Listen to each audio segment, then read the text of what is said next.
That was the record before us, and here we are, pre-recorded, because we did this a few weeks ago, because we're not here at the moment, are we? We're away in that. I'm Ricky Gervais, with me Stephen Merchant. Hello there. And Karl Pilkington. Well, he's not actually with us, he'll be in some of the best of clips that will be coming up shortly. Yeah, this is just us, isn't it? This is just us. We did this, when did we do this, Rick? A couple of weeks back. Hold on, what is it? It's the 27th today. Yeah, I enjoyed Christmas. I loved Christmas. I loved Christmas. I had a great time. What'd you get? Loads of presents. So did and I. I'm glad they made it to number one. I'm really glad. Stroke, he, she. Yeah, I'm really glad that the pop idols, Cliff Richard, Westlife, made it to number one. Bo Selector. Yeah, just delete that. Yeah. Okay, well, we're going to play some of the best of, some of the greatest moments of the last 3 weeks. Yeah. Ever heard on XFM 104.9. What about this? Do you remember this one? Oh, which one is it? Alright, so, here's the first bit. When we were talking to Karl in the week, the thing we're talking to Karl is that you come up with something that's sort of like, quite innocent, and he goes, well, once, right? And you realise that it's comedy dynamite. Yeah. He doesn't know it, but we want to go save it. And he let out, you were filling in a form, weren't you? It was all like your girlfriend thinking you're a div. And it's happened before, isn't it? Because she came home and you'd filled out a form to get a job once, hadn't you? Yeah. What was that for? Granada telly. And on it... Well, let Karl explain. Yeah. You see, this is what annoys me with job applications, because rather than just saying, do you want the job, and what can you bring to this business? Yeah. Do you want the job is a good one. Because the thing is... That's sort of the one for the boys. No, listen, right? Because if they say no, I don't think they want the job. Yeah, but listen. Go on. I mean, I presume with what you do, you have to take people on and stuff. Well, in a fight, you mean? You know what I mean? Yeah. And I think it's more important that you're willing to graft and put the hours in. Sure. Than say that, you know, you did well at school. Yes. Sure. Because if I wanted to, I could have done well at school. Of course. I just didn't want to. Yeah. So where's this going? So you had the application form. So when it came to the qualifications bit and that, I couldn't fill them in because I didn't have any qualifications. And it was also asking about your languages. And I put down English quite good. English quite good. And his girlfriend came over and seen the form that he'd sent off. This was a copy of it. Yeah. And so she went, oh, you know what I mean? So that's what started, you know, the disappointment. So they're going to get that and think that you're not English. I don't think I've got it. It was ages ago. Right. How long ago was it? Oh, well, it was when I was still in Manchester, so 5 years ago. I don't think you've got to know. I think you'd... There could be a long list. I mean, there's probably a lot of admin problems in that organisation, but they probably... But what I meant by it is that I can speak English, but I don't know all these long words that people use all the time. Yeah. Oh, God. Oh, can I just tell this quickly? In the week, I'm talking to you now, the listener. Usually I don't. Yeah. Karl said, about embarrassing him on air and that, and he's worried about his education, and he was worried about not knowing long words, like we come up with any long words. And he said, no, I was scared, you were going to ask me something about, someone, and he's a Eastern European leader. His surname is Milosevic. And Karl said, so I learnt it this week, and learnt it so you can't catch me out in case you start. I said, what? And he said, he thought about it, and he went, Flobodan Milosevic.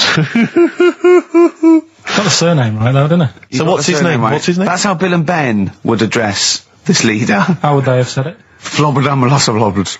What's his name? Slobodan Milosevic. Yeah. Well done. Chris Campling did a review of the show. Right. And basically said that Karl Pilkington is a creation of Gervais and Merchant. Well, if only that were the case. He said, he started off saying he liked the show. Yeah. He was excited. Said it was a good show. A lot of the jokes. I'm already questioning his critical faculties. Yeah, exactly. And basically said that we didn't contribute much, or seemingly didn't seem to contribute much, and we couldn't sort of like ad lib or anything. We just laughed at, particularly me, laughed at Karl Pilkington, who was coming up with some, quite funny stuff. Yeah. Right? But then he does a twist on it. He goes, but the thing is, we're the puppet masters. He's a created person. We've created the persona Karl Pilkington for our own amusement. Right. He bases this on simply that we talked about... What was it we talked about? The Chinese not aging well, and he heard him talk about that on my DVD.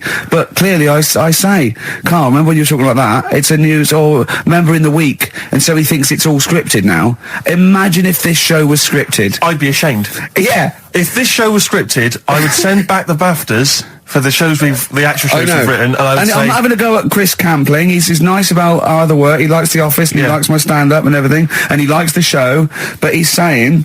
Because we're not spontaneous, we scripted this and invented Carl. So he's like, you know, we've invented another Gareth. If we had created Carl, I would not have squandered a character that good on this poxy radio station. Absolutely. Also, does he know that we spend about 3 months on half an hour script? So how long does 2 hours of drivel? But the main thing is, as if this could be scripted, it's dreadful. It's shocking.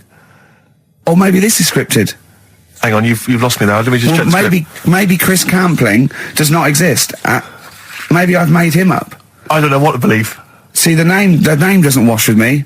What was his name? Chris Campling. Sounds odd. That's something that I made up, isn't it? Campling's almost like a joke. It's almost like a gay name, isn't it? Oh, he's a Campling. So I think this is scripted. Yeah. I think I've probably made this whole link up, and Carl is a creation. Campling, that's not a real name. I made it up. I should have come up with something better. Yeah. Sorry. Down to the River by Bruce Springsteen on XFM 104.9. So, that little fella in the Times thought Carl was just a puppet. We created him. He's an actor. What's his actor's name? Brent Hogwell. We got him from Spotlight. Brent Hogwell. This stupid, dopey Mancunian accent, he just puts that on every week. Yeah, exactly, yeah. Yeah, he speaks rather like Hugh Grant. Yeah. And we just got this whole world around him. We set a whole... What do you think about that? He had his head shaved, especially. Exactly, yeah. So, yeah, would he think that, you know, maybe if he's looked online and seen me head, and he's noticed how round it is and that, does he think it's sort of been, you know, morphed into that shape just for the show, just for 2 hours on a Saturday? Yeah. You spend 5 hours in prosthetic makeup like John Hurt in The Elephant Man. Everything about him was made up. Yeah. We created him, because I remember coming up with Auntie Nora. Oh, yeah. You said, Rick, we need another character. I said, what about giving him an Auntie Nora? Doesn't sound convincing, I said. Yeah, and you said, what is it about? I said, well, I don't know, she farted for 5 minutes and she's got a fanny like a split tennis ball. No one's going to believe that. Yeah. Oh, that brings us neatly... Well, let's put that to bed now. So, Chris Campling, honestly, we do not script this shambles of a show, and Karl Pilkington really is like this. If you want, you can meet him. I'd love to send Karl for a drink with Chris Campling. Can we do that? And then he'll eat his words. Chris, if you're listening, honestly, this isn't a stitch-up. As I say, I'm not having a go at you. It's a very well-written article. It's very, very fair. You're just complimenting on his grammar. Yeah. It's a very well-written article. No, I'm saying we're not having a go.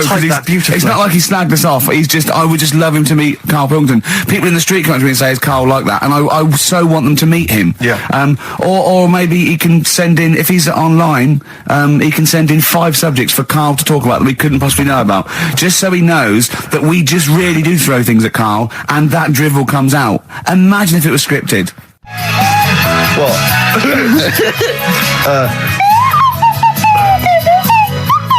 Someone's left one of those little things in here. It's brilliant, isn't it? Amazing. What are they called, those things? I imagine just there. I was thinking of being in the front row at a Morrissey concert and going, can I just play along? They are brilliant. I don't know what kind of sound that is. I don't know. It's only used for when Kenneth Williams sees someone undressing. Yeah. That's the only time that is used, that noise. Exactly. That is brilliant. But it's like it was specially created for the Carry On films. Yeah, we need... I don't know what it is, but we need something when I walk in and see someone changing. Well, what about this? There is a Light That Never Goes Out by the Smiths. I phoned Carl up in the week, and I said, what are you doing? He went, well, even though it's one of my days off, I'm just doing some research on the web. Found anything that said, I'm doing science. And then he said, you can get wigs for dogs in Tokyo. That's his scientific fact. And I went, what do you mean? Dogs, if they need a wig? I said, if they need a wig, what? Dogs going bald? And he went, like, this is fine to him. He went, it's a stressful city, Tokyo. The world's all right with Karl. He's always got an explanation. I've only ever seen him confused once. When in Edinburgh, he looked out of his window one day and he saw a bloke putting a parking ticket on some rubbish. Yeah. And that genuinely confused him. Yeah. He couldn't work out, could you?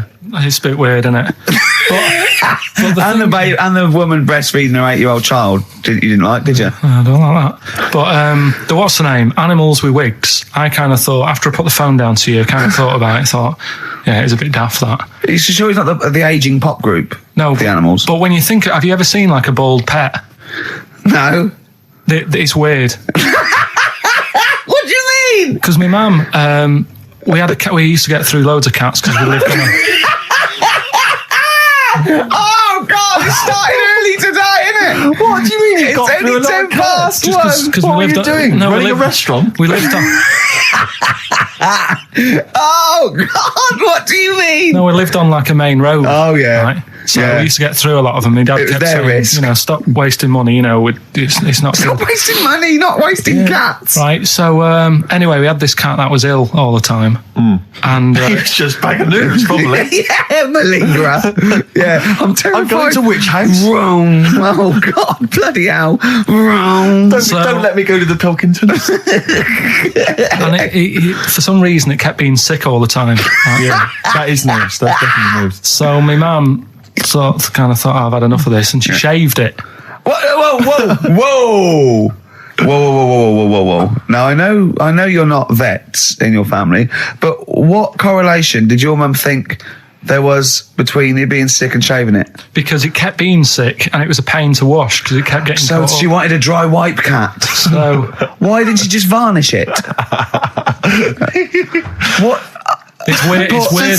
Though. So now he's cold and sick. No, but not all of it. She left sort of the back half, but sort of from its waist, sort of. I love that. Shave it because it's sick on itself. And That is it was genius. the weirdest looking thing. I mean, normally I like cats. I'm always like giving yours a stroke on the head and that. Yeah. But as soon as she did that, it was like, oh, Yeah. can't touch it. And then So now it's sick, cold, and hated. Yeah. Carl. It must have, I mean, the other cats must have been taking the mick out of it constantly. It's just making things worse. Did it get, I'm hoping that it got run over and was put out of its misery. no, I think it got all right, that one. Or is that the? Yeah, it did get run over. It did. Oh God. Oh dear. How many cats do you say you've got through? I'd say whilst I was living at home, I mean, it's still on the increase even though I'm not there. So whilst I was there, probably 5. God. Wow. Oh. Yeah. And were you upset each time, or you just got used to it? It's one of them things, isn't it? Like I've said before, when you first see something, it's a bit of a shock. Do you know what I mean? It's like the Elephant Man or whatever. Yeah. First time you see him, it's that sort of, oh, look at that. Do you remember the first time you saw Steve?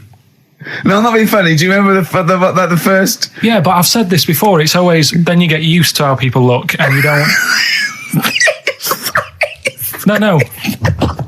I'm going to burst. You have to play a record. No, but- Because I just see Steve's face.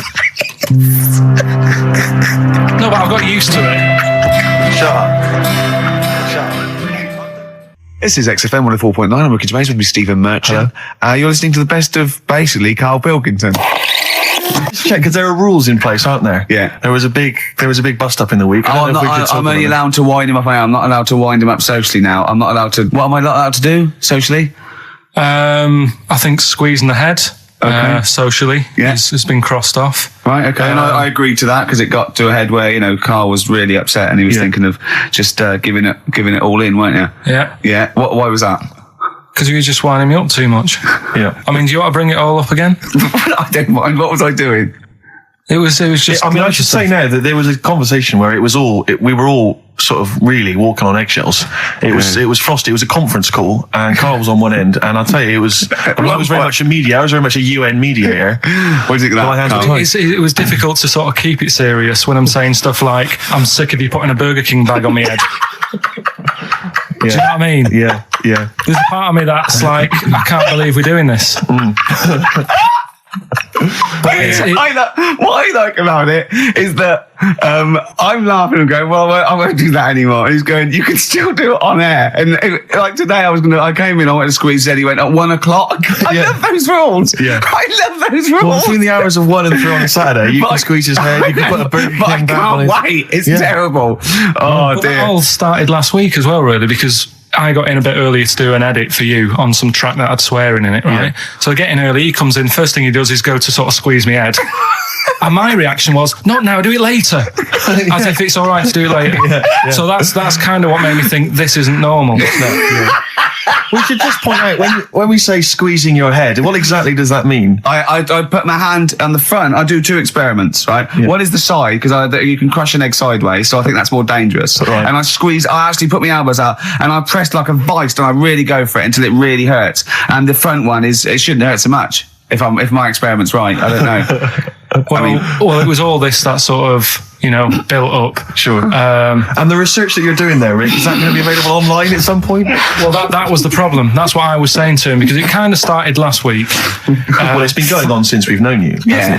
Yeah, but I just upped it last week. It got out of hand a bit. I upped it to when I think it got to ahead on Thursday when I filmed it. That was it, yeah. That's right, yeah. I brought in the cameraman to film me torturing him, and there was some people from the 6th floor being shown round. Yeah, some management and that, showing probably clients round. Sort of, they've probably been on all the different floors, same what all the different radio stations do. Fox.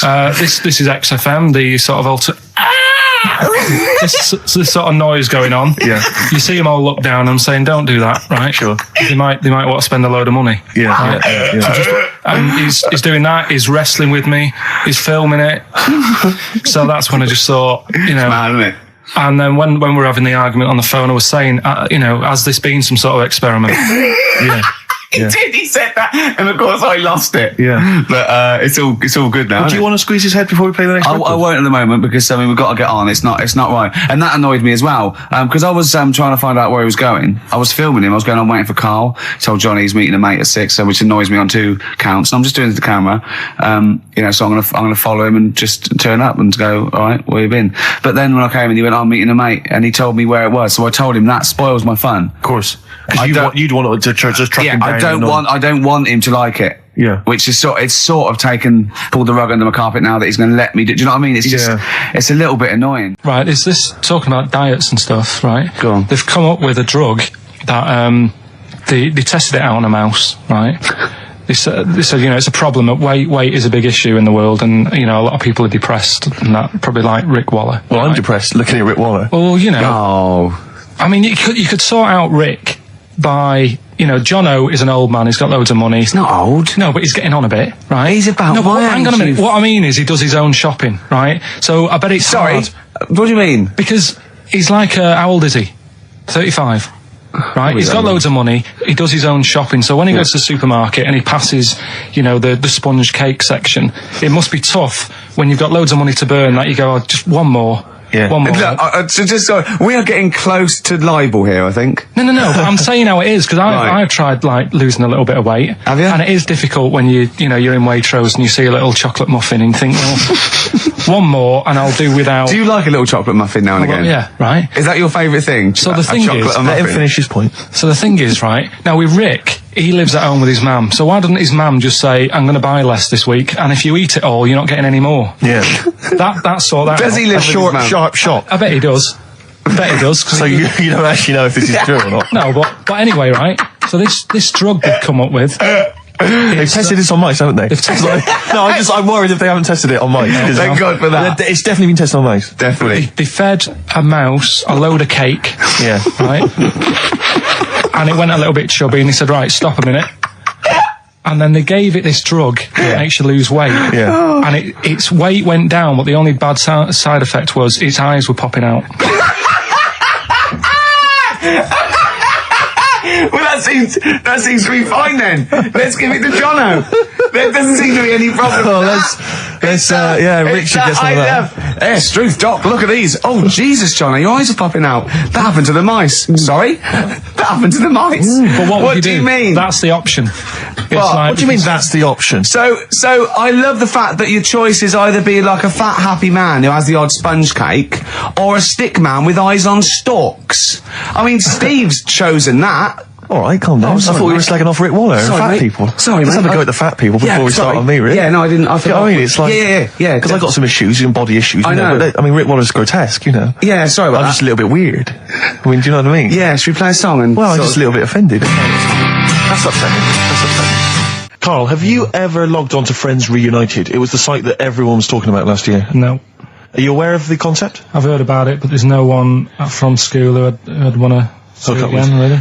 So basically, for those that don't know, you have to log onto his website, and then it helps you track down your old schoolmates if they've also logged on and stuff. And we took the liberty, really, of looking on the Friends Reunited site and typing in your school and trying to track down any of your old mates. We didn't get in touch with any of them, don't worry. We didn't do that. We're not going to surprise you with them now. No. But I was just interested to know, like, some of your thoughts on some of the names that I could run past you. I mean, these are people from your year. Just tell me if you recognise the names. Sarah Morris? God, yeah. Remember her? Go on. You're grinning. What's the thought? Go on. No, just, she was alright. She was a popular one. What does that mean? She was nice. Yeah. Okay. Okay, what about Darren Buckley? He was one of my best mates. Was he really? Yeah. Seriously? Yeah. What do you reckon he's doing now? Do you still keep in touch? When my mum and dad were still in Manchester and they had a butty shop, he used to go in because the bookies was next door. I know the way you paint a picture. If you did this in your history exam, Carl, you will walk it. Go on. So your parents had a butty shop, there was a bookies next door? Yeah, and he liked having a bit of a gamble, so he used to, I think he works for some insurance company. Do you think that his fiancée Beth knows he's got a gambling problem? Or that his 2-year-old son Lewis? No. Yeah, they live in Cheadle Home. Hume. Cheadle Hume. He must be doing well. 'Cause He's still supporting the Blue Army and frequents the shrine on a fortnightly basis. funny thing with him is, right, when I used to stay over at his house, and his dad was a copper, and I remember his dad came down and said, right, I want to see you two. And I thought, oh God, what's happened? And got us round the table. And he said, do you know much about drugs? So we were like, what's all this about? So he goes, you know, they're not good for anyone, you know, the stupid thing to get into. And we're like, yeah, we know. And he went, you know, do you? We said, yeah. He said, what's this then?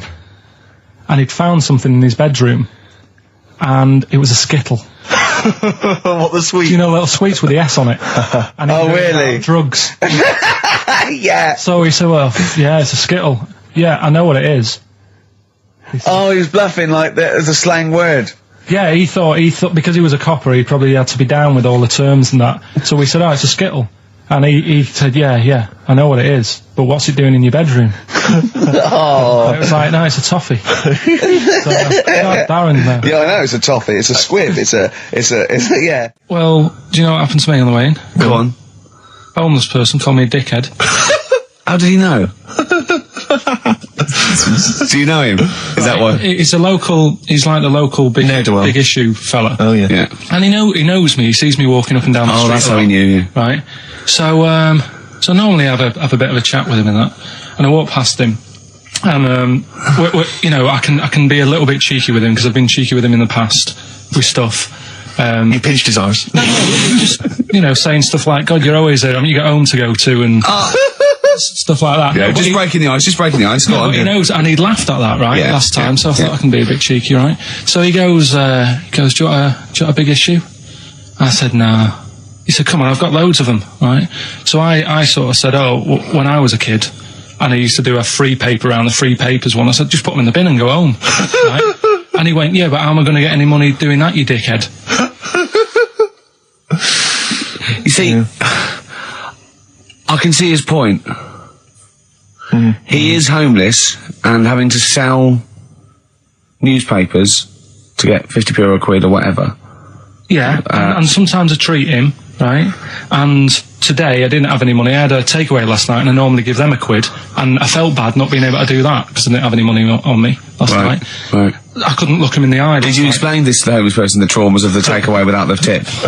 Did you explain that, you know, you've had it hard as well? I go, look, I had food delivered to my warm flat. Yeah, it was a nightmare. You don't know what that's like. You don't know what the trauma is because you can't have food delivered to your flat because you haven't got one. So please don't look at me like that. You should have said. But most people ignore him. At least I gave him a bit of acknowledgement and sort of... took the mic. Yeah. I didn't think I was just being friendly. No, I know. You got to be careful with the homeless, because this is true, and you know when the clocks went back recently, so you got an extra hour in bed. Yeah. And I was at Cash Point with a friend of mine, and there was a homeless person sat by the Cash Point, and you know, we would get some money out, and she said spare some change, and my friend thought, he's a bit awkward, he's just trying to make conversation with her. He went, clocks go back.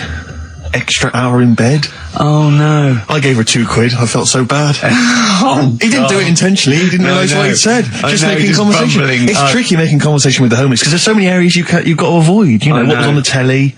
Yeah. You know. Although I get recognised by homeless people and think, I don't know where. But you've got to remember that's very much your demographic, Rick. Yeah. You know, people who watch TV through the window of Dixon's. In Dixon's. Yeah, there was a Ricky Gervais on. Yeah. Well, they can smell the alcohol on you. They think you're one of them. You're listening to the best of, basically, Karl Pilkington. Lloyd Cole. She's a girl and I'm a man. Good that, innit? On XFM, 104.9, Ricky Gervais, Steve Merchant, Karl Pilkington. As ever, Rick, there's always someone who steps in to defend Karl. Okay, what is the defence? What is the defence? Here's an email from Scott Coomer. He says, Karl is actually right. I've got an A-level in statistics and probability. It doesn't matter how long they have and how many monkeys you have. You cannot guarantee they would type the complete works of Shakespeare. Infinity makes it probably they would get it right, but not definite. Yeah. Well, yeah. Yeah. That's what I was saying. No, you weren't saying, Karl. You don't understand it. Infinity sort of sorts it out. That if they do anything, they nearly do everything, won't they? No, I mean, they'll give it a good shot. No, that's not the point. But the I'd point be is surprised if they did one page right. Right, listen, it's not to do with consciousness. It's not to do with them aiming. They are just bashing away at the keyboard. It's like they're used to show that there isn't consciousness. They chose the chimpanzee because it can type, presumably, hit the keyboard. It's because they hadn't come across you at the time. Yeah. It's to take out thought out of it. It's to take out reason and trying, right? It's just random. They're saying that if you typed enough things, if a computer was left typing everything, if you left it for an infinite amount of time, and they chose Shakespeare because there is meaning behind it, and it's difficult to get it exactly right, to show you that Infinity would come up with it's not just Shakespeare, it's every novel. It's everything. Fairly eloquent there from Gervais. A quick riposte, please, from Karl Pilkington. No, I'm just saying, what I don't understand, if it hasn't read it, then how does it know where it's going? Listen, right, listen, right, Can I just explain to people, right? Some people have said, why are you cruel to Karl? He drives me mental with things like that. What do you mean, wow? Let me just take a breather. How do I do your editing? He keeps coming in the week. You know that I work here properly, in the week, don't I? Yeah, I've got a proper job, Yeah. Should be 9 to 5, but I normally get in at about 8 o'clock and work A lot till of people about getting 8 o'clock. Working hard, trying to do my job. 3 times this week, I've been rushing around. I walked past my little studio. He's sat in there, all right? Now, because I've got this sort of job, I can get away with it. I said to him, if I was a doctor, would he keep coming to me practice? If you were a doctor, there'd be severe problems with the NHS. Imagine that. The standards would have lowered so much if you can arrive at the hospital, you're a doctor. Pop in, I'll go to lunch, don't we? We have a little lunch break, don't we? I go, come on, let's go now. He goes, I'm busy. I go, come on, let's go now. He's going, you're doing me head in. Well, when I was talking about the monkey conundrum with Karl, he said to me, right, if I had a day off work, and I was, say, watching the TV, and with one hand I was typing a typewriter, would I type Shakespeare? I mean... Yeah, but you see, there's certain things. We were talking a little bit about this stuff the other week, weren't we? When we said you were going on about Einstein, and I said he's not that good. E equals MC squared. It sounds good, but I've never used it. And that. I've never used it. You haven't used 2 and 2 equals 4, Karl. The fella with an apple fell on his head. It could have been anyone sat under that tree. Do you know what I mean? It's just annoying. Lucky. And it just happens to be a genius. Newton gets all the credit for his laws of the universe. Well, other people were working whilst he was having a lunch break under the tree. So in a way, it's like he didn't deserve to have that success story. Again, forget the apple and the tree and whether he was sitting down having a lunch break. It's totally irrelevant. Yeah, but what I'm saying is there's certain things that will just happen. It's like, I think we were talking, when we were out eating the other week, we were talking about Noel Gallagher. Well, this is the reason the monkey discussion came up, right? Noel Gallagher... I don't know what to say. I don't know what to say. Rick, I don't want to misquote Noel. I'll be like Herbert Lom in Clouseau. I'm going to get a twitch whenever he opens his mouth. I don't know where to start with some of his statements. Well, as I say, this discussion began because we were talking about a quote that Noel Gallagher supposedly gave. Now, I don't want to misquote Gallagher, but the gist of it was that he said, had I... written Wonderwall or whatever, instead of the Beatles writing Strawberry Fields or whatever, I'd be the one that was considered the great songwriter, and it wouldn't be the Beatles. You know, it's just the fact that they came first that meant that they get all the credit as being the greatest band. I in the don't know world. where to start with that statement either. I mean, that's Gallagher's thing, and he's, you know, well, whatever. We know what we think of that. What was your point, Carl? You agreed with him, didn't you? Yeah, I reckon. Right? Do you know we've talked about putting a baby in a room before, and it'll know what colour it is and stuff. If you got a room that's painted red. Right, but forget that, because that's going to confuse Hear him out. Listen to me. Say if they did some new TV show, right? Like, what's that film with Jim Carrey in where the Truman Show. The Truman Show, right? So they make up a little room, and some woman has some kids, and you say, right, let's put the kids in this room, and they don't know what's going on outside. They don't know anything about, like, EastEnders and that. It's like their little world, right? They don't know anything that's gone on. How could a child survive without EastEnders? Right, listen. So he's sat in the room, right? And then when they're all asleep, right, Wait for this bit. someone Have you heard this? Yeah, bit? wait for this bit. They're all in a room. Yeah. They're asleep. Yeah. someone pops in, puts a guitar next to the bed, right? Nips off out again. They wake up in the morning, and one of them goes, "What's this?" They don't even know it's a guitar because they've never seen one, right? They're talking English though. Yeah. We just left guitar out of the vocabulary. Right. So There's plenty more to come. one of them will pick it up and they'll go, "I don't know what it is," and they'll start strumming. They'll go, "That sounds good, doesn't it?" Give them a few weeks, they could come up with "Hey Jude." Whereas, type in Shakespeare, a monkey that can't even spell, I see that. Listen, you can't answer it. I might come with you, Rick, if that's all right. Okay, Because we've got to sort out that Christmas special as well. yeah, no, sure. Alright, I'll see you later. I'm shooting off then as well. Cheers, Carl. In the week, I called Carl up. I said, "How are you, mate?" He went, "Not too bad." Now, as you know, his girlfriend's been away for ages, hasn't she? Covering the World Cup, the African nations. Cup. She's a sports journalist. Well, yeah. All right. Okay. I love the fact you're thinking, what does that mean? Like, well, she's not much of a journalist, Rick, to be honest. I've read some of her stuff. No, but she's not on air. She does stuff, you know. Yeah. Behind the scenes. Yeah. Sure. A lot of journalists do. You always want to make clear that you're not going out with Kate Adie. That's what you want to make clear, isn't it? Yeah. Now, so she'd seen none of the meteoric rise of Carl as a Right, 'cause broadcaster. she's been away for the whole time a since you've sort of raconteur, become... a wit, Yeah. a cult figure, to be honest. And he hadn't told her this, so apparently he went home and she was sitting there looking a bit grumpy. He went, "All right," so yeah. She went, "Should we go out then?" She went, "I'm not sure I want to go out with an idiot." Right? Oh, no! Yeah, because and she went, "Loch Ness Monster. Why don't you just think? Of course the Loch Ness Monster lives in Loch Ness." And she was giving a bit of a hard time. And she went, "That's why he said, "That's why I didn't tell her. I didn't tell her really." Same thing happened when I was at school and I had to play drums in Little Donkey. I didn't tell my parents, right? But my dad turned up anyway. And what happened? He How old were you, Carl? well, it was the school that I used to go to. Oh, yeah. Like- Oh yeah. So- oh yeah. You went. Well, you used to go to the school you used to go to. No, but what I mean Go is, on. I didn't go to secondary, did I? So I missed a lot of that. Sure. But primary, I liked. Oh, it was okay. all colouring in and stuff. Yep. And it was a Christmas play, and I managed to get a part in it. And Did you audition? got a part in it, and I should have been playing the drums to the one about Kings. The We Three Kings. yeah, Yeah. I was meant to be doing that, but Little Donkey came on, and it was one of the. What do you mean came on? That was like next up on the next song, Right. and it's one of them songs that you can't help sort of. Tapping along to. Yeah. Do you know, like if I was to go, Yeah, you'd have to finish it with... yeah. Do you know that they actually send that into space? Do they? And What, hoping that aliens will respond with that? yeah, they do that because apparently it is one of them things that you can't help. What, even if you're an alien life form? Yeah. They know that, do they? But anyway, What, because they watch Star Trek or something? Hello. Knock knock. Yeah. seriously, Is it true, like, if you who's send there? out knock knock into space, yeah, they have to say... Oggy, oggy, oggy. Ah, that you do this, that is you look into great. it. Seriously.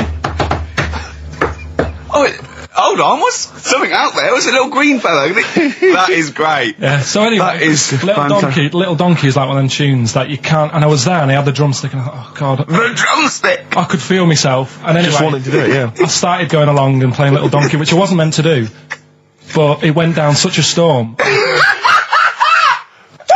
What, were there people like parents and that dozing off, and then suddenly they heard your version of Little Donkey, and they thought, wait a minute, now it's really picking up. What do you mean? I'm glad we paid £1.50 for this. What do you mean it went down such a storm? I'm going, hold on, was it like when People have Ringo... lighters in the air. It was like when Ringo joined the Beatles, now going, boo, Pete Best, but he went... Yeah, and I went, whoa! Oh, God. But the teacher just said, oh, it went down really well, you can do that again tonight. Right. When you're in it again. But anyway, so my dad was there, and you hadn't told him about this performance, so he just turned up off his own back. I never took the letters home and stuff to show my mum and dad, because it just put me off. So, anyway, he turned up, don't know why, he must have heard from someone else's dad. Yeah. He turned up, and he swore about me, which... Did he? I don't... Could you use a word it's allowed that's... to be said? The word? Of course it is. Right. If you got a kid in the car or anything, you can turn it down now. Yeah. Right? But he said, there was a guy stood next to him with a camera, big video camera, filming it. And he said, yeah, film it, but try and avoid getting the twat in the hat in the shot. Because I had one of those porters, you know, the little round pork pie hats on. Right.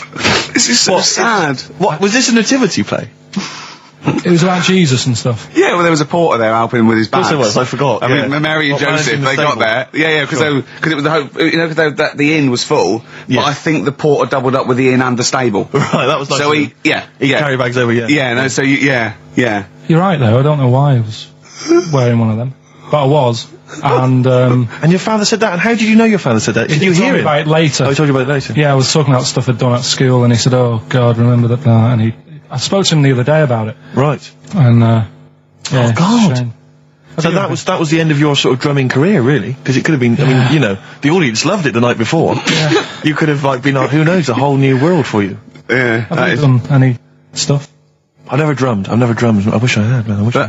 That is That's a movie story, but... Is that, and that's why you don't tell, your mum and dad don't know you on the radio, do they? Think, when they were down the other weekend, they had to come in here, I just said, oh, just go in and press the buttons. Because they could listen on Sky Digital, couldn't they? They could do. But you wouldn't want that, would you? I don't want that.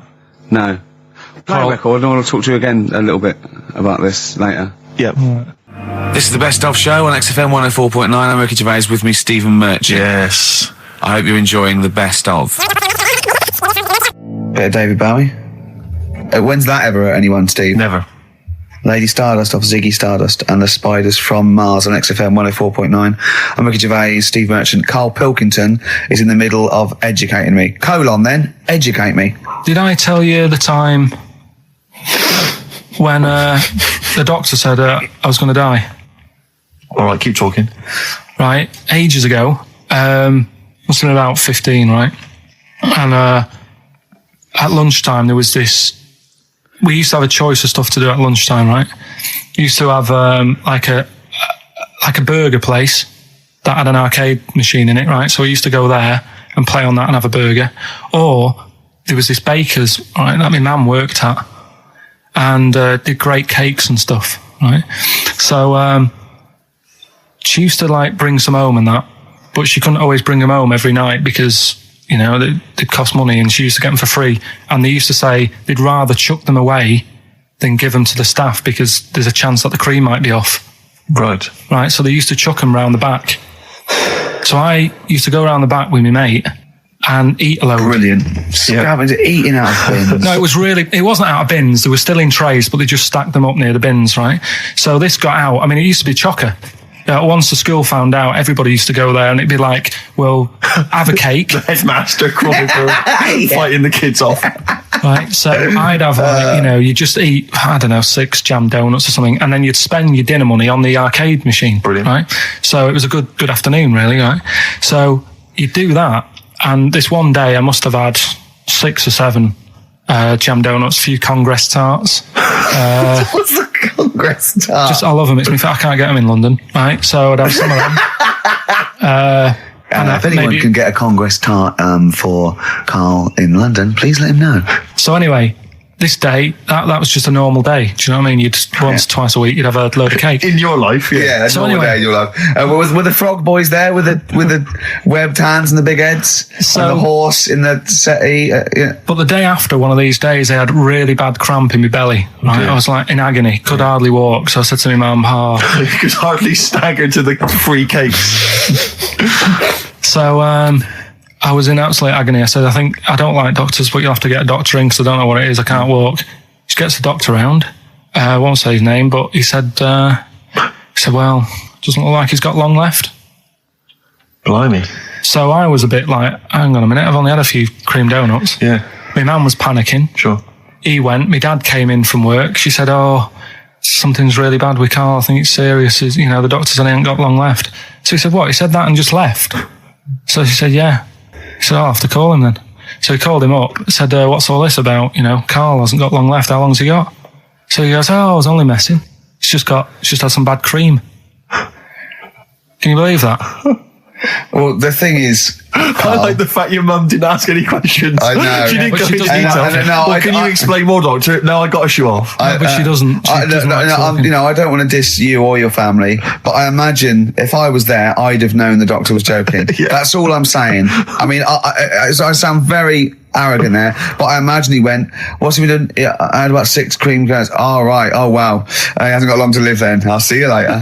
Yeah. That's what I think the doctor did. Yeah. I just love the idea your mum just let him go.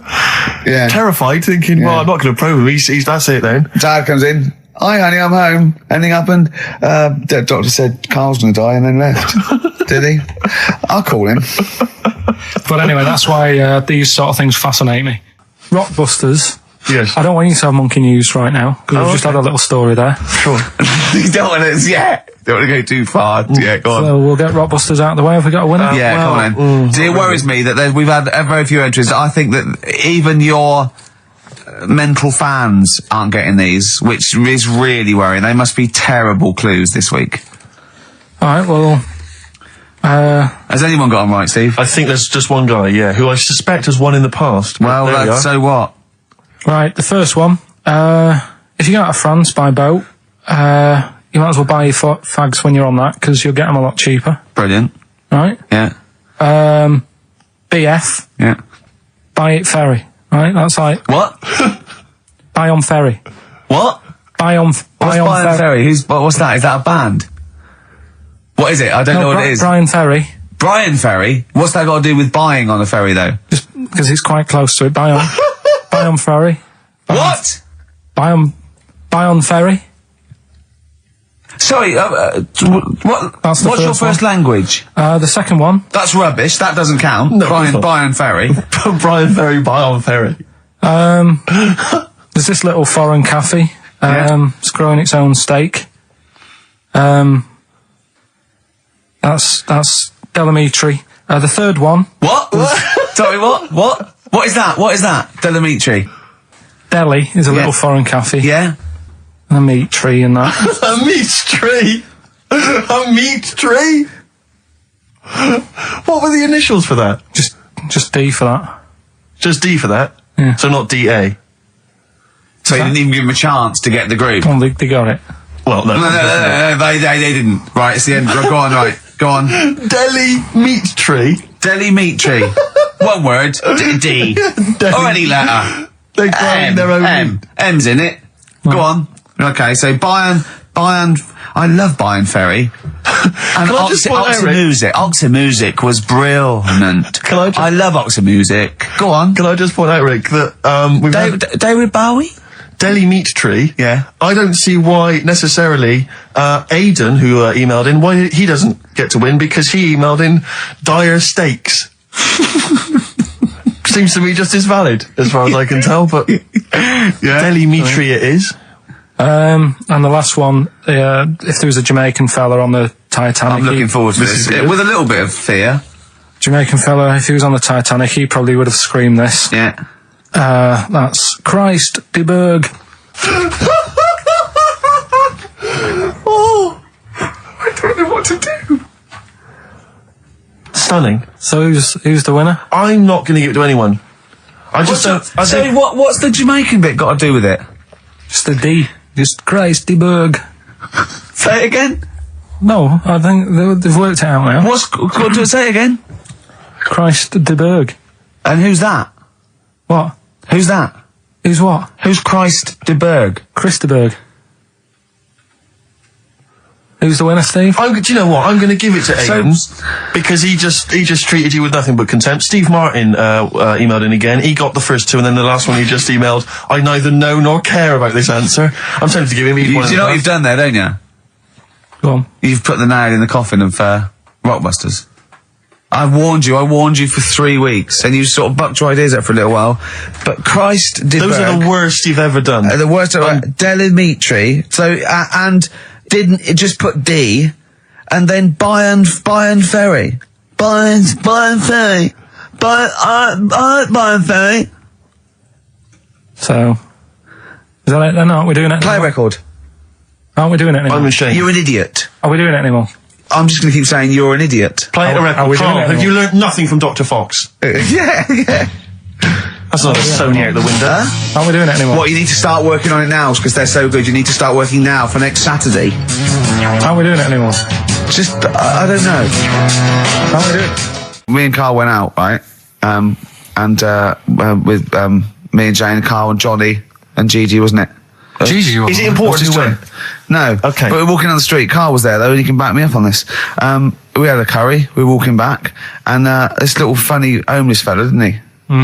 He. I got to tell it before I go, didn't he? Yes. He came up to me, right, and he recognised it. And he came up to me and he went, he said, I've just nicked 5 of your DVDs from HMV. And he shook my hand. He was so happy with it. And I went, right, excellent. He went, all I do is I just swing the bag over the top. Like that when I'm going out. And he had a bag full of DVDs, didn't he? And he was so pleased to tell me that he'd stolen. That great. He said they're going like hotcakes. Yeah, he said they're going up. Of course they are. Yeah, you're nicking them. Yeah. I know. We get paid for them though, don't we? So not the stolen ones? Don't we? No. What do you mean? Did you sign them for him? I know you would, you idiot. What, so he just nicked 5... Yeah. Well, Yeah. you say he was homeless, was he? Well, I don't know, maybe. No. Surely, how would he have seen the show? He'd just walked past Curry's one Dixon's. morning. Yeah, that's any Seen idea. a trailer for it. I thought, interesting. I don't know if he was homeless. I didn't go into his home Sure. life. He shook his hand, though, and... But he went. he made Carl look smart. Do you know what I mean? So, how does he sell them? Where does he sell them? Does he go up to people and go, do you want an Office DVD? They're not nicked. Yeah. £4. Yeah, exactly. Are these stolen? No. No. They've still got the tags on them. Don't steal our son. Please, lads. Thrills. On XFM 104.9, I'm Ricky Gervais. With me, Steve Merchant and Karl Pilkington. Yeah. Little Carly Pilkington, little baldy mank, whinging little twat. How are you? Yeah, all right, yeah. What are you doing? Happy? Feeling a bit happier today? You look as full of spunk, as they say in America. Yeah, I'm all right. Just a bit of a miserable day, though, isn't it? Yeah. A bit miserable. Walking in today, right? Do you know I walked through like the sort of the gay district of London and that? Right. You don't walk, you mince, don't you? I'm just walking through on the way to work, and I'm always interested in their little shops and stuff that they have, right? Loads of... Their little shops. There's nothing to be ashamed of. If you want to go in and buy something, go in and buy something. I'm just having a look at, looking in the windows and stuff. Little postcard just near the entrance. Yeah. That's meant to tease people in, to make people go, that sounds good, I'll nip in. Right? Little postcard. Free butt plugs with every sale. That's great. How did we get from 5p off milk to free butt plugs with every sale? Wow. What society come to? Well, it's because we're liberated, Rick. Yeah. It's an open society. What did you buy to get them? You didn't buy... I didn't. But what's the purpose? What, of the poster or of butt plugs? Butt plugs, because I really honestly You don't. shove them up your arse, don't you? Whoa, slow down, bum. Shove them up your bum. Yeah. But when is that? Just like when you're doing whatever, doing stuff around the house, or I think it's not to keep things out. Is it like you would use a plug in the sink to keep, the water in the sink? Oh, if you're not gay. Get that? Oh, yeah. No, I know what you mean, yeah. I don't know. No entry. What is it? I mean, I don't understand what that's I don't know. I assume it either feels good or are they... well, I've got to be careful here. Or are they sort of like breaking it in? Right, yeah. Do you know what I mean? like it's like a shoehorn. or Yeah. you know, it's or like when you stick paper in your shoes if they're a bit tight. or those people who sort of like put little bits of wood in their lips, and then as soon they've got big plates in their lips. Yeah. Same with the butt plug. It means you can, you're ready for anything. I don't know, do I? Look at Carl's face. Well, if you know what butt plugs are used for, then why not get in touch? Gervais at xfm.co.uk. What do you think? If there's any, I can't believe we're already on this subject. I know. It's 5 I past know. 1 and we're I was going to say then, if there's any people who use butt plugs, and I was thinking that Carl would have said, well, they're not up yet. Yeah. Because they go out late. No, but what is it? We're award-winning people. We've written a TV Not on show. It's radio widely though. respected. Not on radio. We're rubbish on radio. I know, but We've got nothing to lose. I always say to you, Steve, that I like educating people and that. Now, the way I see it is I didn't know what they were. Let's phone to go. Someone know about butt plugs. All right, we'll get. No, get them on. Get them on. Ask them. No, because they might say something dodgy. Oh. Yeah, whereas what have we just been doing? Just take a chance. Take a chance and tell them not to swear. Well, you tell them. Okay. Right, Steve. I haven't got my headphones on. Hello, who's that? Hold on. Who, sorry?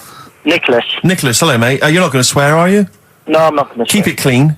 Yeah. Keep them keen. What were you calling about? I'm phoning about your plugs. About not my plugs, but sure, plugs in general. What do you know much about them? No, Are you a plug user yourself? No, I'm just thinking if maybe you've got some gay friends and you're spending the night at their place, you might want to use one. Right. What, you mean experiment with them, or? No, so you can make sure they're not going to do anything while you're asleep. Could I suggest? Just lock the door. I mean, that is easier to me. Can I make a bigger suggestion? That's probably the most homophobic thing we've had said on the show today. Thanks very much for your call. Right, okay, good. Well, that's why we shouldn't put people on the line. Just, without checking first. I think Carl's made a good point. That's the calibre of listener we've got. God Gave Rock and Roll to You by Kiss on XFM 104.9. Ricky Gervais, Steve Merchant. I'm bloody glad he did, Steve. Thank you, I am. Cheers. Karl Pilkington's with us as well. He's learned some stuff while the song's been on. He's had a couple of calls, one from a bloke, one from a woman who worked at a sex shop, and you learnt quite a lot. I could see your eyes widening. What have you learnt then about butt plugs? I haven't really learned anything. I still don't understand. Yes, you have. No, but the woman was just saying, it spices things up a bit. Yeah. Well, what do you need to do that for? The end result is always the same, I think. So why complicate it? Do you know what I mean? Are you with me, though? These people who say, they do stuff all night, it's like, what's the point? That's why I like short stories and that. Yeah. Oh, brilliant. So excellent. I wish people could see what he looks like when he's talking like that. Oh, in fact, he's in Heat next week, Steve. Right.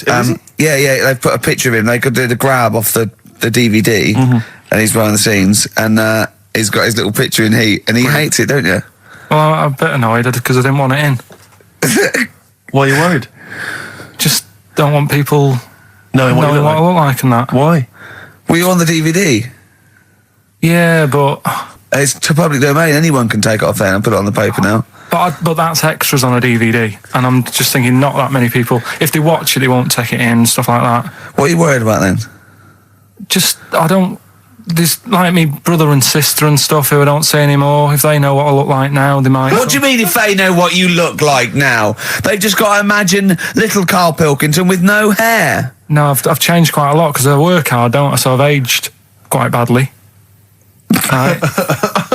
And I'm just thinking if they you used to have the hair of a Chinaman, but didn't you? sorry, why is it a problem for your brother and sister to see you? Because I don't see them anymore, do I? And they'll come out of the woodwork now. What? They're after your millions? No. So they're sitting at home, they're looking at Heat, and there goes Karl Pilkington. Oh, Karl's my brother. My brother. Oh, maybe I'll go and see him. I don't want that hassle. But they could find out where you are. What's the hassle then? It's just hassle of having friends and family and that. You mean this, don't you? Yeah, it's that I'm not into having But dates. if either your brother or your sister came to your door, would you not welcome them in and give them a cup of tea? Do you know what? He bumped into his sister, right, after about 7 years in a car park somewhere, right? And she went, oh, I got a picture of my new kid. Do you want to see it? He went, not really. All kids look the same. and she went off in a huff. Unbelievable. Yeah, but that's the problem, though, isn't it? She hadn't seen me for years and years. That's the way I am. I'm not like being rude or anything. I'm just says what comes in my head. Oh, don't give me that. Don't do that. I'm not rude. It's what comes in me head. That's a rubbish excuse. Not know rude. me, know my ways. Yeah. Right, am I wrong then? Let's look at it. Let's look at what I said. Hey, there's an ounce of Barmer's cakes. Know me, know my ways. Get out, you twiddle flunt. What is that? What sort of philosophy is that? Know me, I'm rude and take it, I'll leave I'm not it. being rude. You are being rude. What, saying that all babies look the same? It's your nephew. You didn't even bother to have a look. You could have been courteous and had a look at the picture. If it was a first, I'd say fair enough, but she's got loads of kids. Oh, fair enough.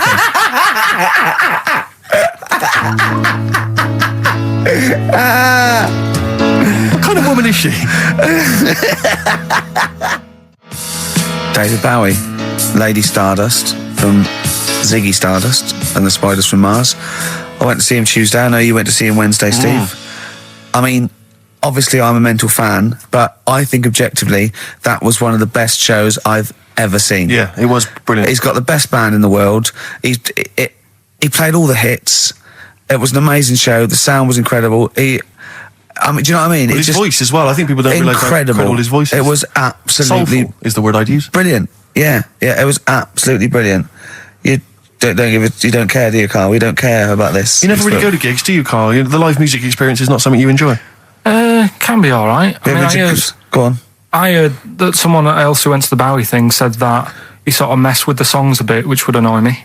No, he didn't. Not really. Hardly at all. He said when they did Life on Mars, instead of saying something about just the tune of it, he messed with it so it wasn't the same.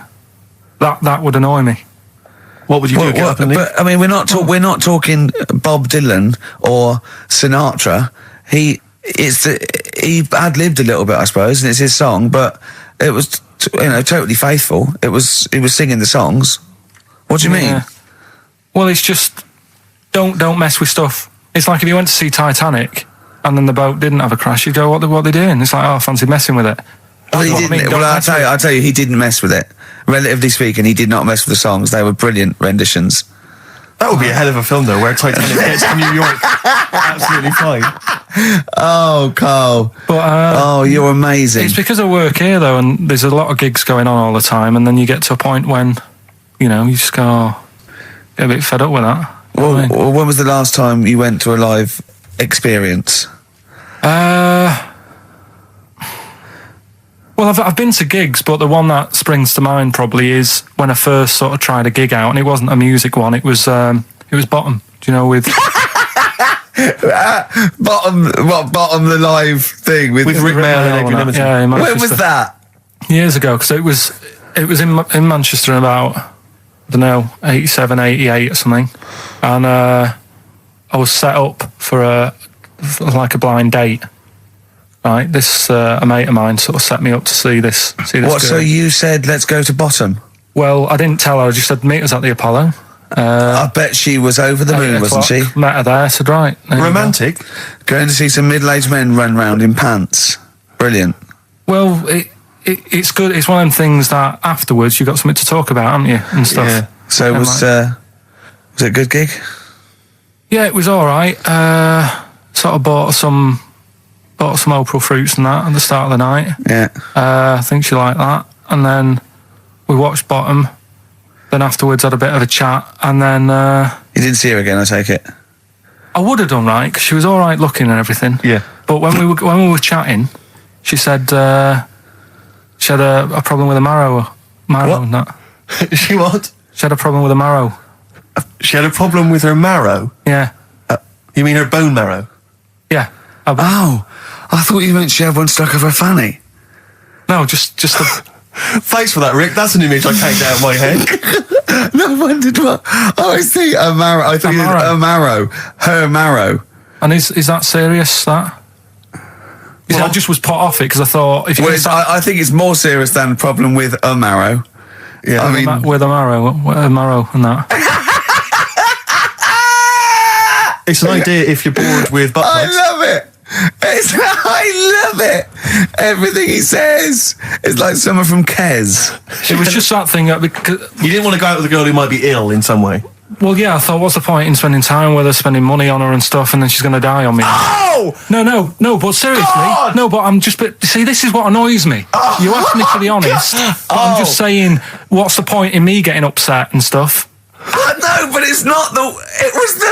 One thing is then, what's the point in spending money on her if she's going to die anyway? You've got to realise that's not a normal thing to say. No, but what's the point in getting to really like to know, knowing someone and thinking, oh, she's really nice, I want to spend my life with her. It's good that she told me when she did. Carl! What, during bottom? This is the most amazing thing you've ever said. Steve, don't you understand what I'm saying? But no, because what? Well, firstly, it's the assumption that she's going to drop dead, and you're going to think, well, I just bought her some opal fruits. I don't know what it means when you got a problem with a marrow and that, but she looked pretty serious when she was talking about it. So I was like, oh. Christ almighty! I don't understand what's so bad about her. Play a record! I'll tell you. I'll explain to you during the break. Play a record. Libertines? Yeah. If you're morally objectionable, why not email ricky.gervais@xfm.co.uk? It's okay, he's an idiot. True. Modest Chambers, Kings of Leon on XFM 104.9. I'm Ricky Gervais, with me Steve Merchant and Karl Pilkington. Steve, Yes. I want to talk to you. I think it was, might have been Wednesday night. I was in the pub. Phone goes. Karl goes, "You're watching that thing about parasites?" Right. I went, "No, I'm out." He went, "Oh, fella with a maggot in his head." Fellow with a maggot in his head. Yeah. And they go, "Oh no, he's pulling it out now." Oh God. I said, "Well, I'll get it. I said, "Yeah, see you later." About 5 minutes later, I get a message on my phone. Beep, beep. I look at it. It just says, "Oh no, there's a fella with his fish up his cock now." There's a fellow with a fish up his cock. Yeah. Right. Okay. Do you want to explain that, Carl? Is it one of those little ones that swim up if you're having a slash in the Amazon? Yeah. Yeah. That's weird, isn't it? But it was still like stuff like that. It started off with What does the fish do when it gets in there? just sits there. Why? Well, what else can it do? No, but why does it go up there? Don't know. I didn't listen to that bit. There's a bit. It started off with a fella who had a bit of meat and got a tapeworm inside him. Yeah. And he grew it for however long, and then it came out at the end. It was about 7 foot long. On purpose? Yeah, he did it on purpose. Yeah, for the program, right? I think yeah, probably slimming, isn't it? Well, I was thinking that could I mean, you're a fan of Waller. Could he purposely have about 8 of them? What, Rick Waller? Yeah, It's a good idea. because they were saying how they eat, a lot of stuff when they're in you. They just eat. Well, they take enough so you don't die, and nor do they. Yeah, but I mean, you've got to keep taking them out, haven't you? Because you'll still have the same weight because it's got to go somewhere. So you'll have them in you. What you got to do is like let them eat your meal and then take them out. Do you think worm watchers will catch on? Yeah. So anyway, so that happened, right? And then there was a woman with a maggot in her head.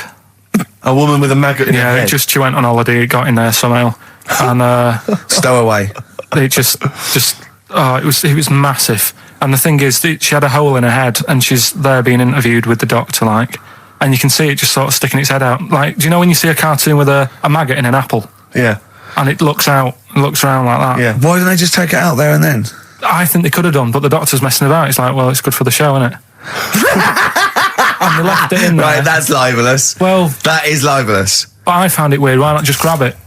Because there must be a reason. There must be one of those medical reasons that you don't really know about, Carl. Right.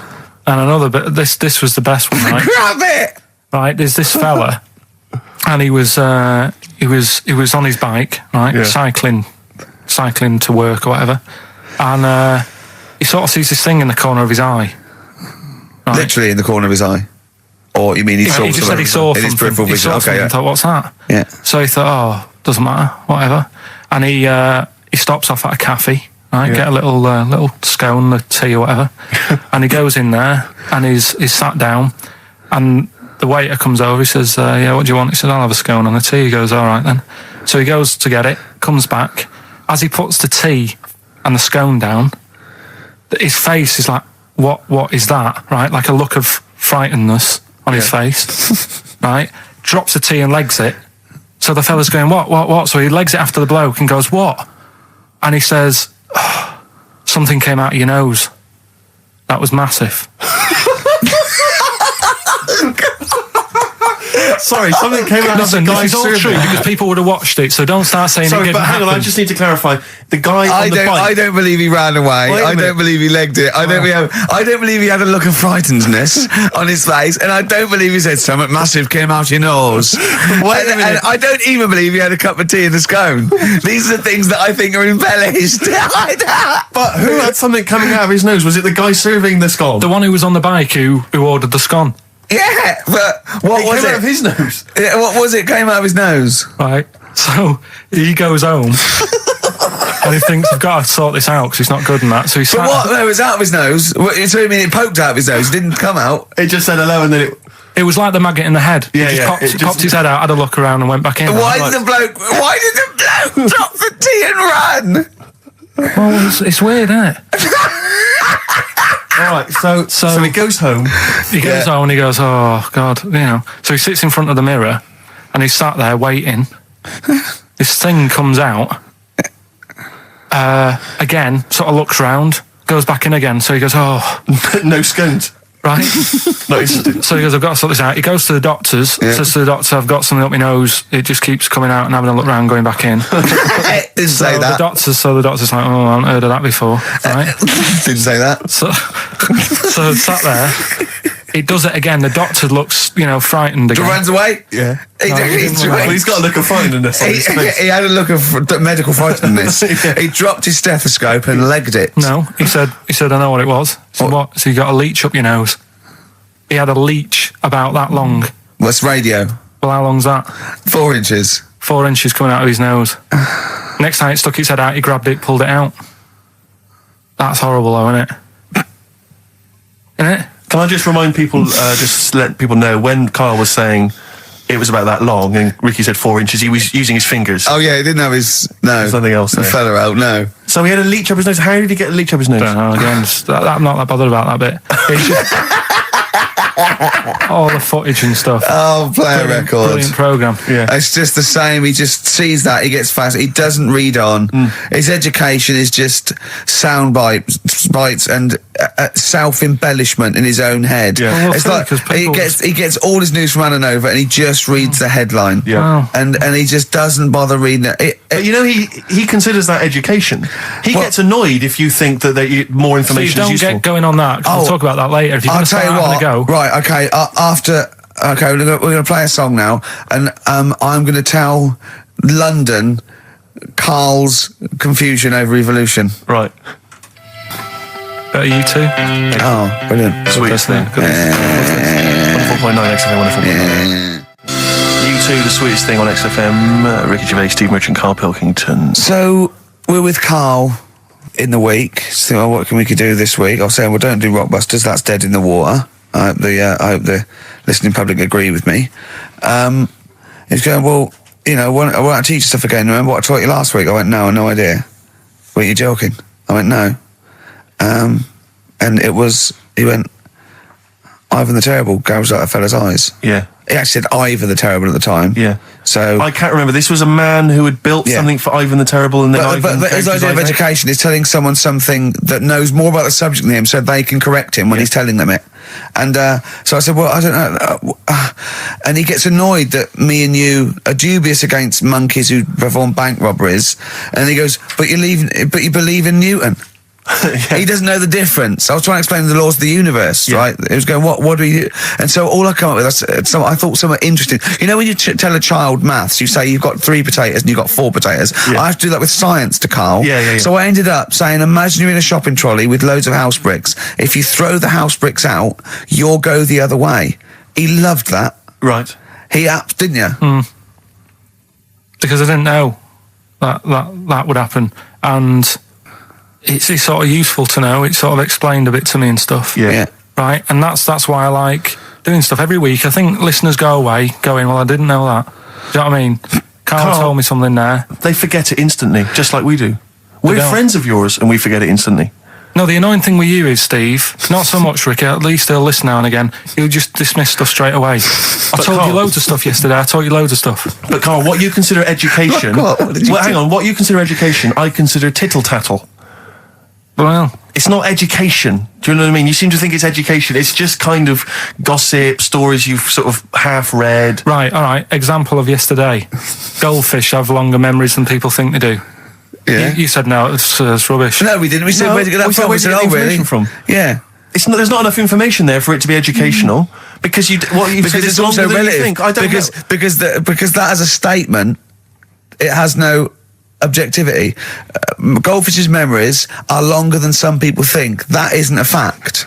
Exactly. Because we don't know how long do people think a goldfish's memory is. Do you see what that isn't a fact? Whereas Newton's laws of physics and the universe All right, are. all right. Yeah, but it was just a little thing. And I taught you more than that. I said about there's loads of Chinese people. If you put them in a line, you can't get to the end of it. I don't know what that means. I don't know what that means.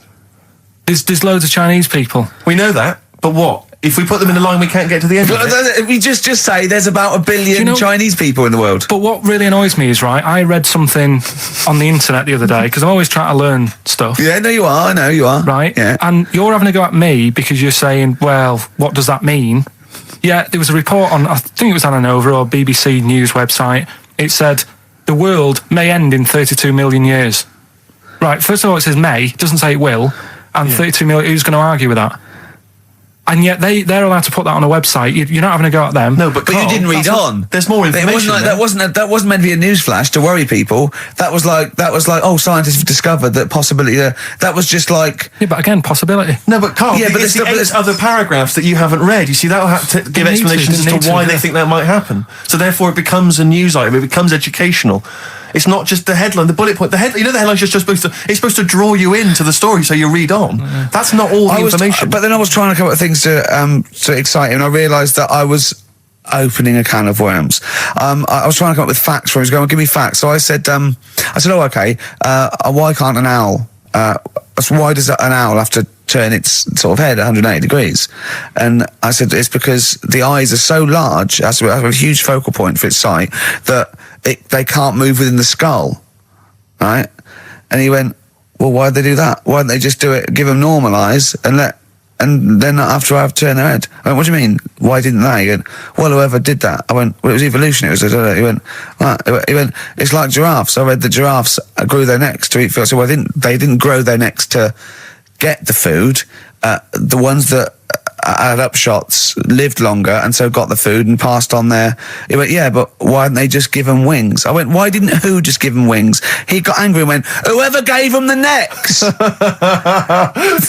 his understanding of evolution made me fall on the floor. Who do you imagine is they? Because you don't believe in God, do you? So who is it you imagine is they? Well, whoever made us sorted us out. Who? I don't know, it just happens, doesn't it? Yeah, exactly. Well, Carl, listen, there's no will to evolution. It's natural selection, I isn't still it? don't get it though. We talked about an hour, didn't we? I know. Yeah, but to be fair, I watched as Ricky tried to give you actually what was quite a concise and educated version of evolution. He tried to explain it to you, and I have never seen a person lose interest quicker. But I tried to use actual fact, then I tried to use metaphor and analogy, then I showed you some computer programs to show what biofeedback is and everything. I tried all these things, and Steve's right. You were looking out the window. Have you ever spoken, Carl, to someone who's got Alzheimer's disease? And you try to explain who you are, and they're listening, and then that's what you're like. It's extraordinary. But listen, seriously, I went home, I found this book, I found a couple of facts which I think are more up your street. Evolution, a little bit complicated, a little bit big. But this one, I think we may have mentioned it before, I think you'll like this. This is from a book of facts and trivia. The Egyptians trained baboons to wait on tables. That's interesting to you, isn't it? Yeah, that's pretty good. Yeah. Have you got any more there? I'll see if I can find Oh, he's it. interested. Yeah. Can get the staff. That did happen, You yeah. pay peanuts. definitely happened, You get yeah. monkeys. And then what did they go off and do after that? Well, it doesn't say. So I love the fact that he thinks, right, okay, so in his mind, it's the other monkey going, it's 5:30, I'm off, you knew I was going early today, and they go off maybe dancing or something, or they come in late. No, I assumed what you meant there is that was their first career move. And Yeah, then they well, went on. It's like actors waiting to be discovered. Play a record. Just one more before you play a record. Go on then. You'll like this. Peter the Great. You ever heard of Peter the Great?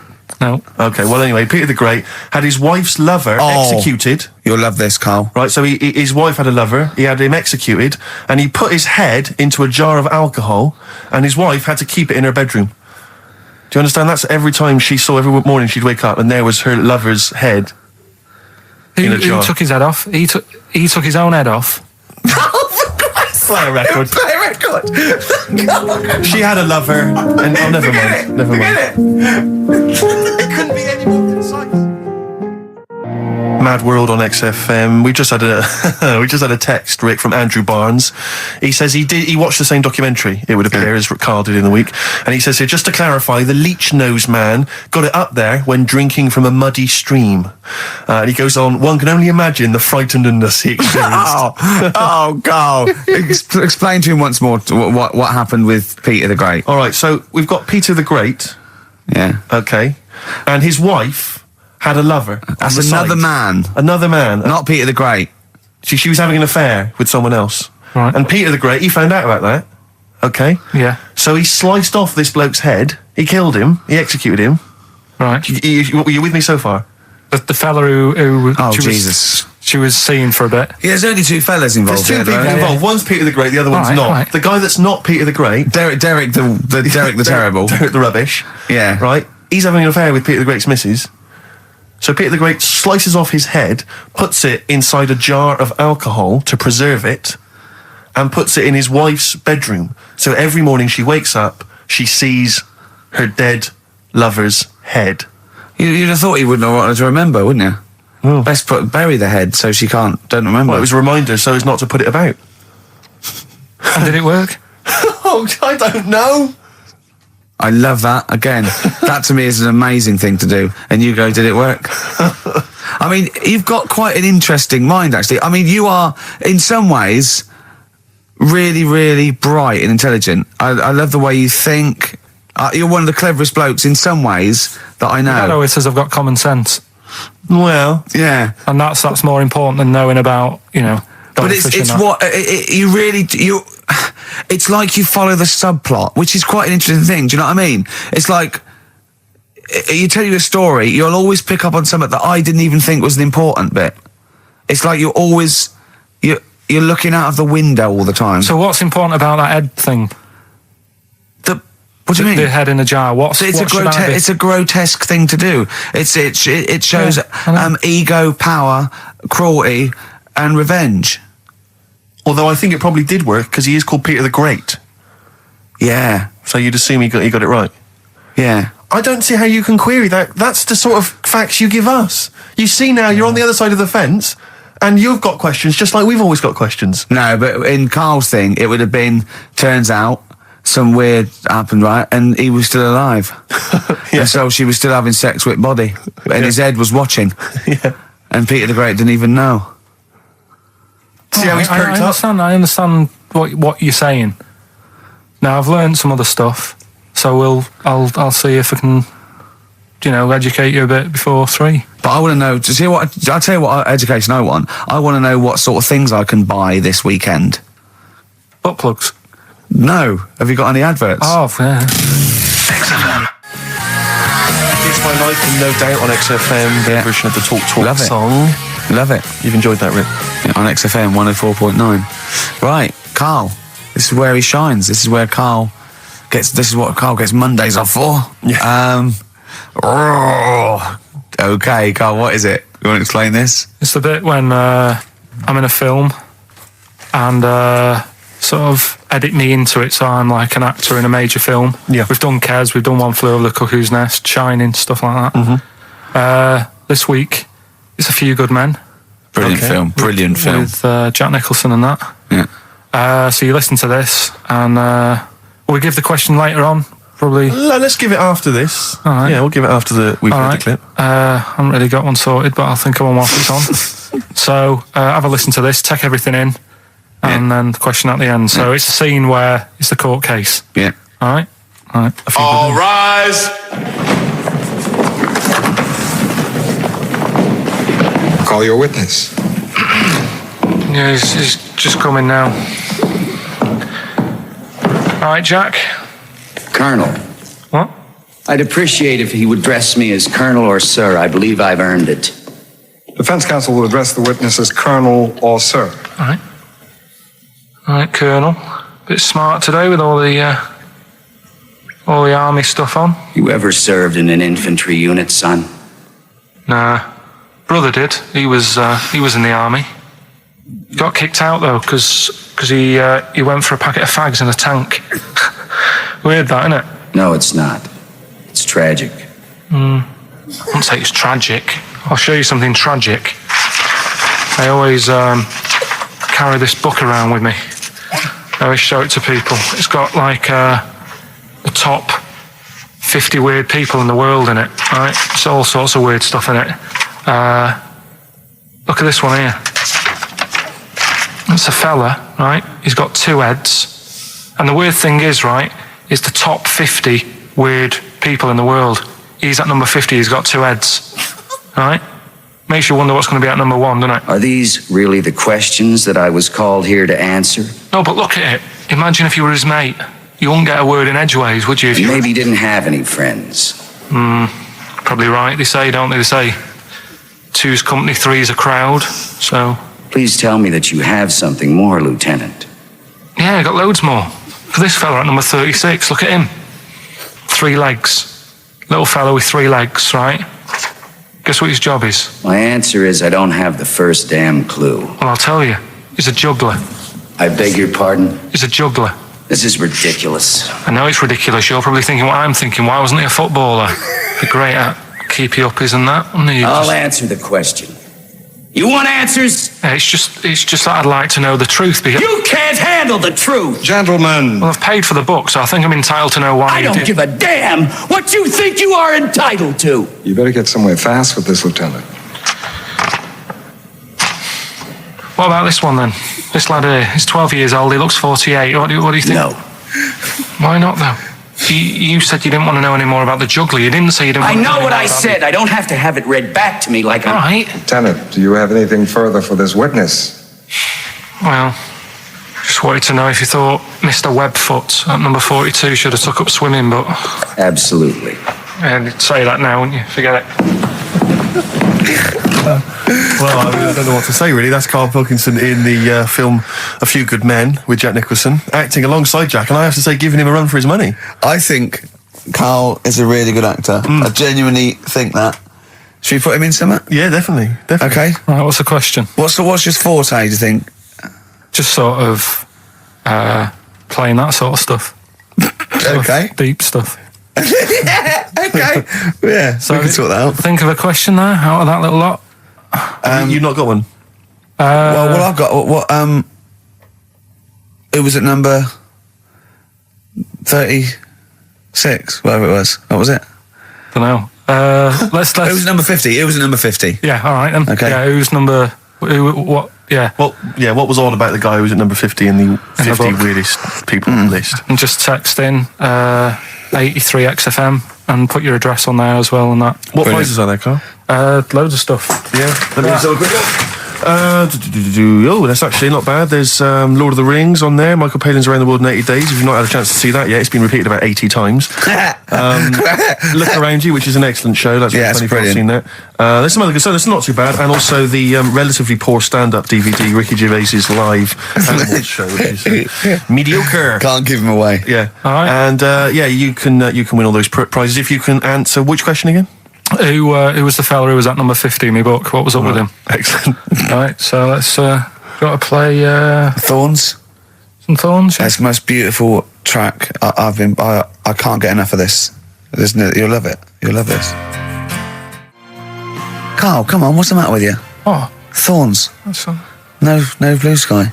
Beautiful, isn't it? And that a great track. it's all right. Yeah. Just had an email. Yeah. That woman who opened the Office script could have her head cut off. Apparently, when a letter is posted, it becomes the property of the Queen until it reaches the person it was meant for. By opening it, she's committed treason and could be killed. I don't know if you're familiar with this story, Carl, are you? Go on. Apparently, some copies of the Office Christmas specials scripts got sent to the wrong address. Some woman. And I mean, I don't know what you do in that situation. Normally, if I get mail that's not addressed to me, I just give it to the postman or put it back in the postbox. Radio 1 tried to speak to her, but apparently she's got a gagging order, which makes us think that she sold it to the Sunday. So we'll read it.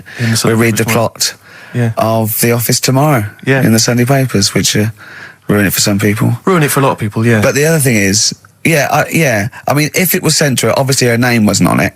If that's true, in which case, I think that's quite a serious offence, isn't it? I would hope so. I mean, I would hope that, if I sent something in an envelope, it was... But the BBC, the BBC thinks that because the person they said it was meant to be sent to got his, he thinks maybe that's an excuse.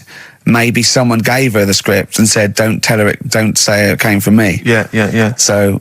I don't know, maybe she's protected someone, I don't know. Yeah, well, I mean, if that is... Well, either way, don't sell it to a newspaper. Well, It's just the kind of mercenary nature of it that I loathe, you know? It's the fact that it's only just now makes me wonder if she had it there lying around in her house and someone said to her, well, why don't you go to the papers? Yeah. Try and flog it.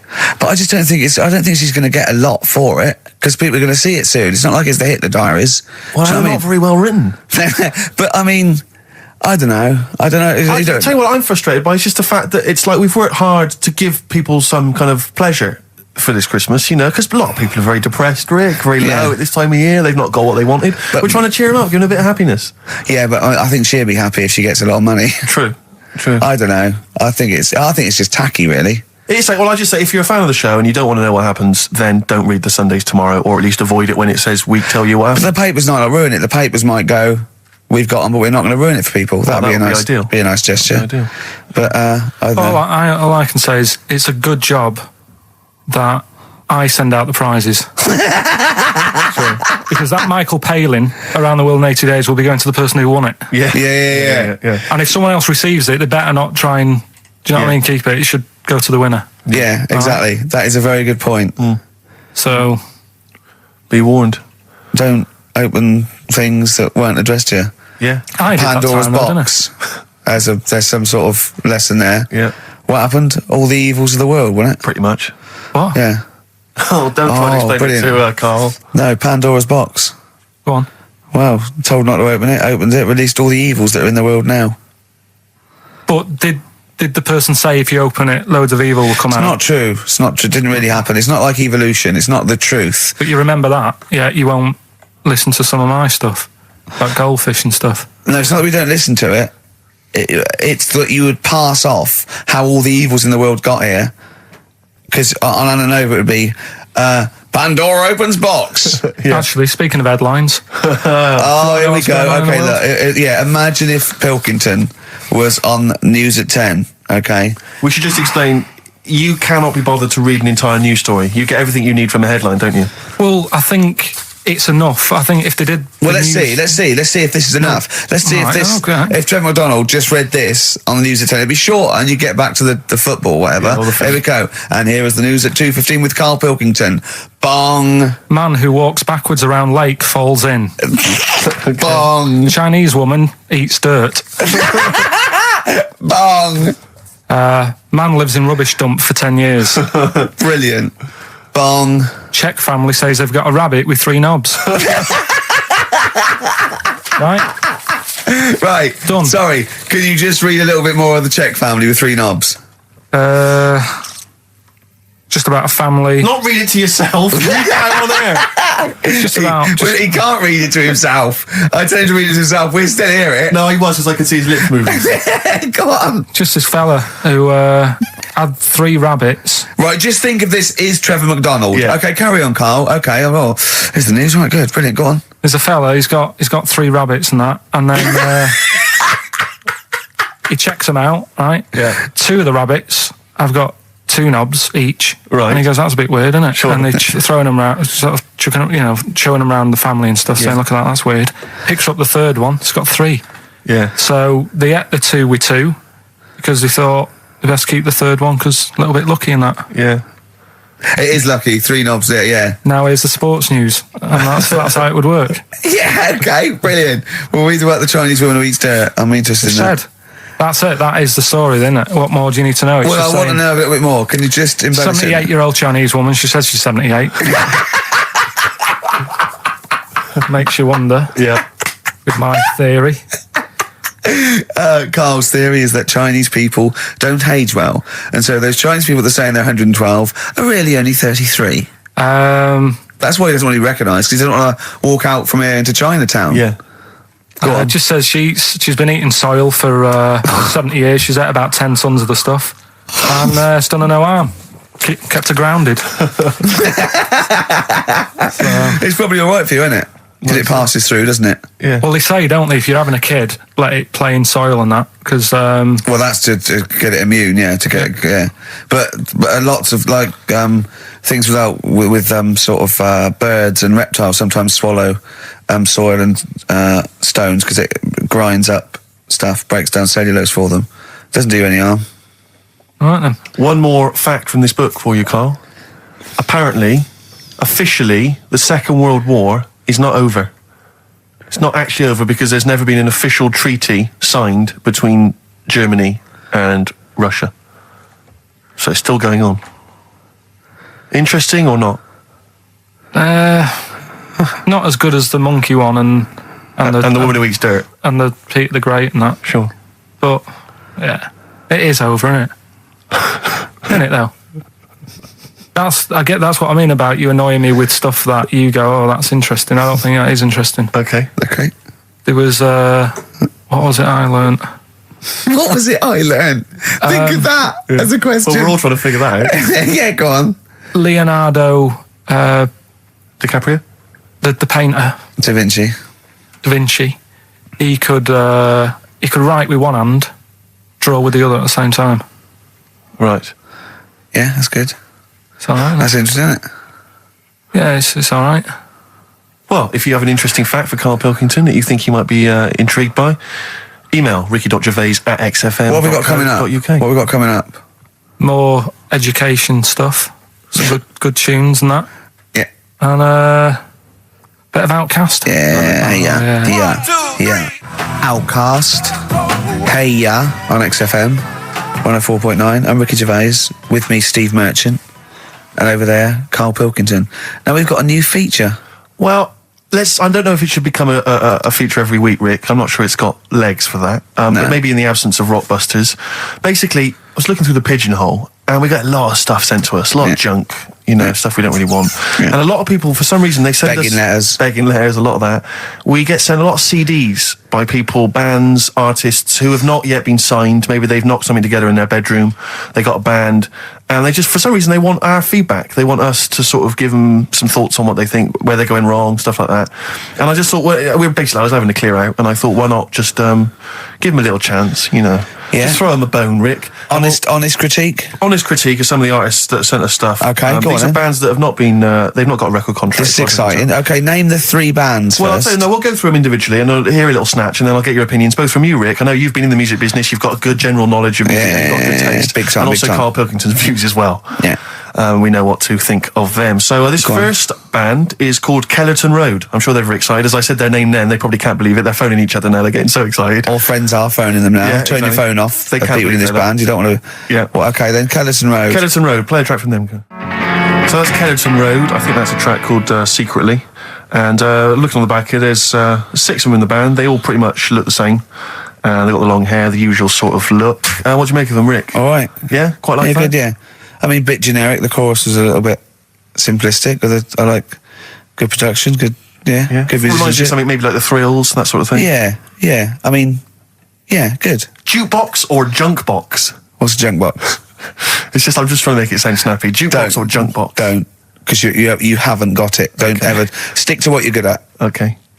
What, being sexy? Just sort of watching Doctor Who and stuff. You like that, don't you? Yeah, I love it.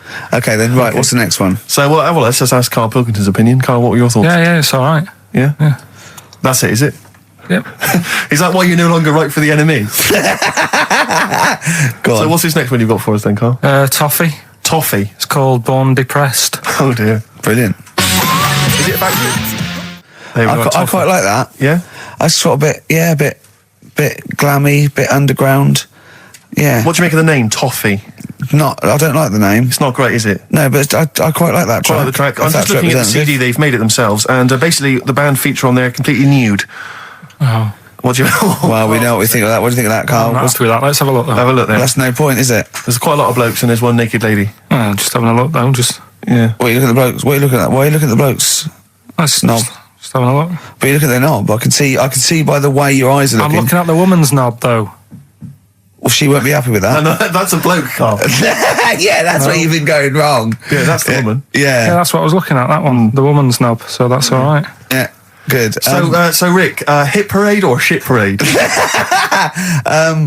I don't know if it's going to be. I don't think it's going to be a hit yet because I haven't got backup. But I think we're looking more about whether they get a record deal. Do you think they deserve one?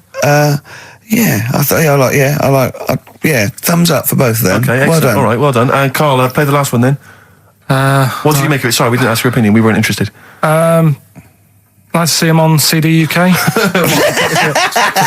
like that on the CD cover. Okay.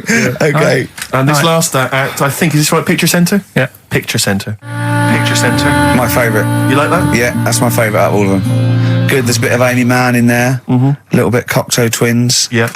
No, really good. Really good. Really intriguing that. Karl Pilkington? Yeah, it's all right. If you didn't like it, what would you say? It's weird though, isn't it, music? No, do you know what I mean? It's like, it depends what you're doing. Do you know what I mean? That's all right. If you're just having a game of crib or whatever, it's just on in the background. That's the thing with music. I don't think you can sort of slag any of it off. It's times, and it depends what mood you're in and stuff. Yeah. So So this is a pointless pointless. feature. It's a pointless feature. We'll do it Well, I again didn't come up with it. No, I do. All right, don't slag it off. Okay, we'll do that again then. I was quite enjoying that, but okay. No, do you understand what I'm saying? Well, That it's not worth having an opinion about music. Well, I'm not that bothered. I'm just saying. imagine if he was on the panel of fame and going to be your pop idol. Yeah. That'd be great. He'd go along, and Nicky Chapman go, yeah, you've really improved. I really like that. I don't like what you're wearing. Dr. Fox, you were hot, baby. I loved it. Like your legs, like all your boobs and all that. Brilliant. Come to Carl. Not bothered. All right. Yeah. Brilliant. No, we'll keep it up. You know, Play a record. Yeah. Oh, come on. This is my favourite. Can I change? Well, this is my favourite out of all four of them. Lynyrd Skynyrd. Yeah? Yeah. Slam dunk this puppy. Jet and roll over DJ on XFM 104.9. Alright? Carl, just an email, a question for you. Can you please let me know which school Carl went to? What school do you go to? Cessav. What? Cessav. Cessav? Yeah. What does that mean? It was on Cecil Avenue. Cecil Avenue in Manchester. Yeah. It's just he says, I'd like to know so that I don't send my kids to the same place. He also says, P.S. Does Carl look like Gollum in Lord of the Rings? Yes. He does, doesn't he? Yeah, that's very good. Yeah, in fact, I was just putting a little bald wig on you, wasn't I? Like he needs one. Yeah. So, if It's you just want some a of the picture... fun and games we have when the songs are on. Yeah, did it hurt? Just a little bit. The bit that worried me is when you said, let me just staple it. Yeah, well, I was trying to get it under your chin because it looked funnier, and he was scared. Oh, I remember. Do you remember I did that thing with the tea towel? Have you told Steve about that? I don't think I have. It's not something I'd shout about, to be honest. Go on. Went round his place, and he said, before you go, I must try something. Because I couldn't get squeezing hard enough. I can't, because I'm not strong enough to hurt him anymore now, or am I?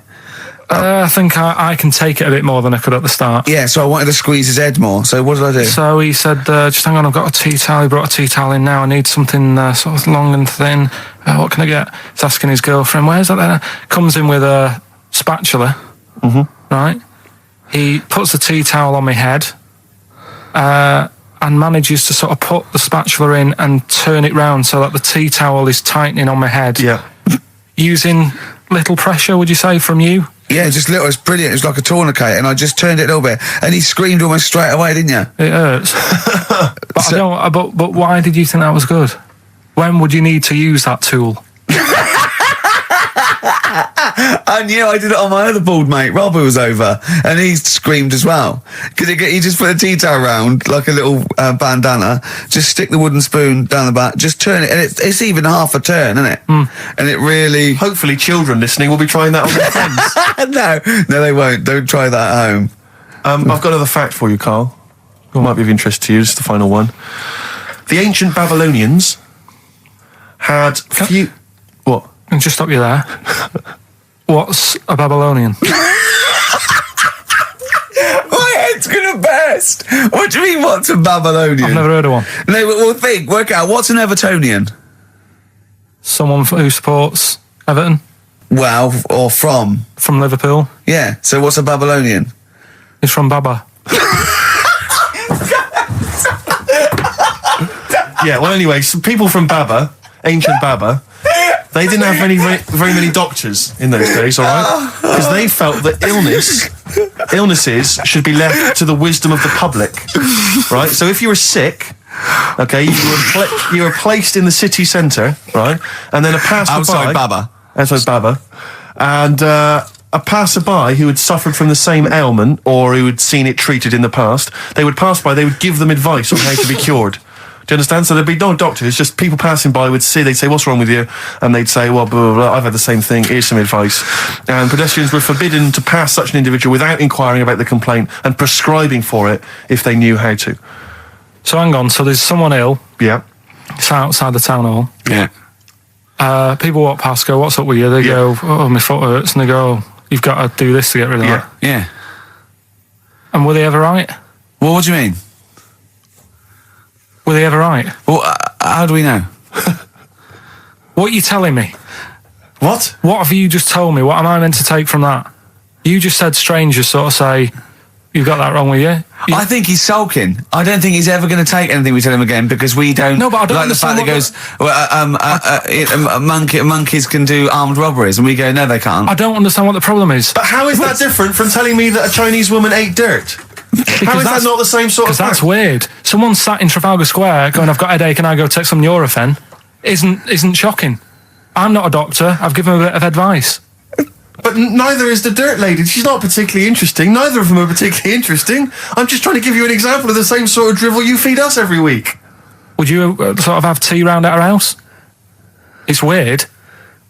The Chinese woman. Right, so it's weird. Okay, now we're getting somewhere. It's weirdness that you're interested in. See, I thought that you were actually interested in sort of interesting sort of stuff. But if it's weird, it helps. If it's weird, it helps. Yeah, I mean, it doesn't have to be major news. The other day there was something about this fella who I think he wanted to be an actor, right? And he was trying all his life to be an actor. Couldn't get a gig anywhere, right? So when he died, he said, right, I'm going to leave all my money to the theatre as long as that theatre uses my skull in that play they do with the head. Hamlet. In Hamlet. So that's that sort of news, and it's weird. Right. What money did he have if he's been struggling actor? He had some money in that. What did he do?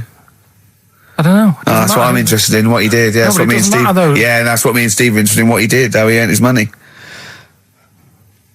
So, because you were going to educate us this week with some interesting facts. Oh, yeah, come on then. Is that it, or have you got more? Well, that's weird. But that's not educational. You didn't give me his name, you didn't give me when, you didn't give me what No, theatre. but also to take from it. Do you know what I mean? If people listening and go, well, I'm a bit like that. It's like if you've got to be dead and have your skull on stage, that isn't the job for you. That's what I'm saying. If it takes that much, give it up, do something else. Right? What else have I taught you? I don't know. You haven't taught us, so you've never taught me anything. See, we'll just have to sort of... What, agree to disagree? Right. I don't know what you can sort of learn from this. Go on then. 7-Up, the drink. Yeah. Right. We're actually on air now, aren't we? Yeah, this is right, it. okay. This is it, baby. This is a radio show that we're paid Forget for. that then, forget No, that. come on, 7-Up. It's not really... Not It's not, important. it's not interesting or Go on, important. no, come on then. Come on. The little red dot, that's above the 7 on the can. Do you know, it says 7 Yeah, up and there's a little red dot. Yeah. That red dot's there because the creator of it was an albino and he had red eyes.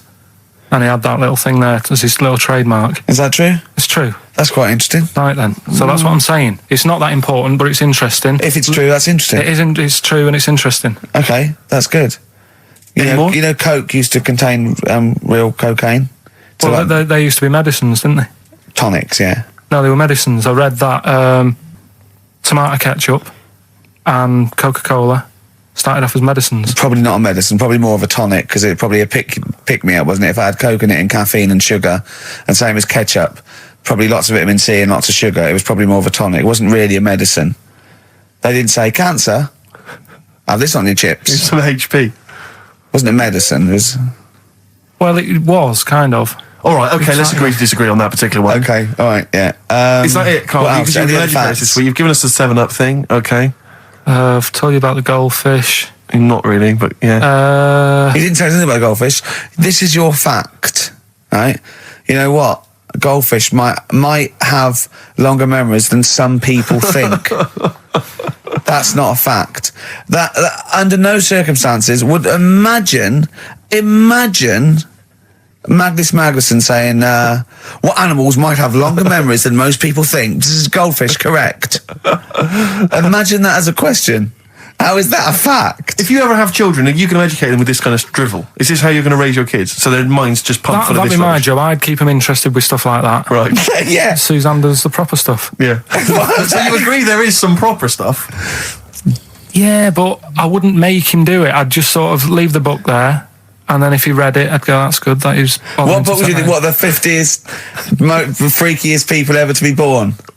Give him that to start with. What would you tell me your favourite was? The little fella who's playing the keyboard? That or the three-legged fella. Yeah, okay. So he's learnt that. That's the first day at school. What would you teach him the second day at school? Don't know, because Why do owls have to turn 180 degrees to look the other way? Because they've got big eyes. Yeah, and what's that mean? What do you mean? What's it mean? Can I just... I don't think you should have children. Well, Suzanne's always saying, she'd like to hear tiny feet running around the flat. Stuff. Yeah. I just said, let's get a little midget cleaner. Right, haven't got long. We better give the winner. We got monkey news coming up. We haven't really got any monkey news. What do you mean? What do you mean? There's nothing going on, seriously. Don't talk. What do you The mean? last few weeks I've but keep don't telling you. No. Right. This really annoys me when you say there's nothing going on because you call it monkey news, but it's not monkey news. You have stories, dubious Well, I've said stories. to you. But shut up a minute about it's always chimps, which annoys me. You call it monkey because they're apes, right? And it's often from the 18th century, so it's not news anyway. So don't tell me there's no monkey No, but news what I'm this saying week. is, if there's monkey news worth doing, I'll know about it. And there isn't anything, Right. so let's leave it. Right, okay, you are going to give me some monkey news. Well, I'm telling you, you are going to give me some monkey news, or we're not leaving. Right, well, my mum sent me some. Right. I got a little letter from her doing the usual sort of stuff, telling me what she's been up to and that. It was a little thing about somewhere in Lincolnshire or something. Right, good. To do a bit of monkey throwing. God, what do you mean? Because some fella got attacked by one once, and sort of to remember him, on this certain day, they go, oh, it was today, wasn't it? And that fella got attacked by a little monkey and that. And something about chucking monkeys about. That's horrible. I don't know if they're real. I think it's just like to remember. All right. But that's the only sort of stuff that's knocking about out there. But it's not, that's not I've got my monkey mum and news. dad on it, looking all the time. For stuff. There must be more monkey news than that. There isn't nothing. I mean, there's bits and pieces. There was a bit about Donna Eyre, how when she has a kid, she's going to let a gorilla look after it for a week or something. But apart from that, it's dead out there. Well, I don't know what that means. She's well, that's it. Apparently, Well, it's not true. She's not going to let a gorilla look after a No, child. it is. Apparently, a fella works with them or something, and This is rubbish. it's not rubbish. How can she let a gorilla look after a baby for a week? Well, forget it. So have you ever heard her speak? Can I just give you a little fact here? Someone's emailed in for you, Carl. They've sent an interesting fact for you. I think you're going to be interested in this. Don't read it on the email. Let me read it for you. I think you'll be excited. An interesting fact from Carl. That's from Toby. He says, Attila the Hun punished some fella who annoyed him by cutting off his arms and legs. You'll love this. And stitching his arms back where his legs should be. And vice versa. Look at his face. Look at the little smile that's just cracked on his lips. That is the kind of fact you've been waiting for all day, isn't it? So go on again. So Attila the Hun, right? Some guy didn't like. He cut off his arms and his legs, and he stitched his legs on where his arms should be, and his arms where his legs should be. Look at him looking at his body, trying to picture it. Yeah. I'll let it sink in for a little while, then I'll ruin it for him. Carl, what are you thinking? I'm just picturing it. Right, he would have died. it would have been tokenistic. There's no way that person could have lived through it. So it was just for to the Huns' fun. He probably put him on a stick outside his gate or something. There's no way in those days that he could have gone through complete limb amputation. And so would he have wore a jumper for pants? who's the winner of the competition? From Walthamstow, it's Joe Ogden. Well done, Joe. You got the correct answer, which was what? The fellow with two heads at number 50. Number 50. Is that it? Are we off? Yeah, that's it. Yeah. Right. Cheers. More of the same drivel next week. Bye. Bye. I would like to apologise for my son's behaviour. He is a filthy little who's been a most of his life and treats me like a So, Doris Stokes, right, is dressed like a dominatrix, right, and she's dripping hot wax onto the naked torso of Arthur Millard. Yeah, of course he is. Right, and he in turn is being pleasured, right, by Dusty Springfield. Oh, Dusty Springfield's not dead. What? You twat. Dusty Springfield's not dead.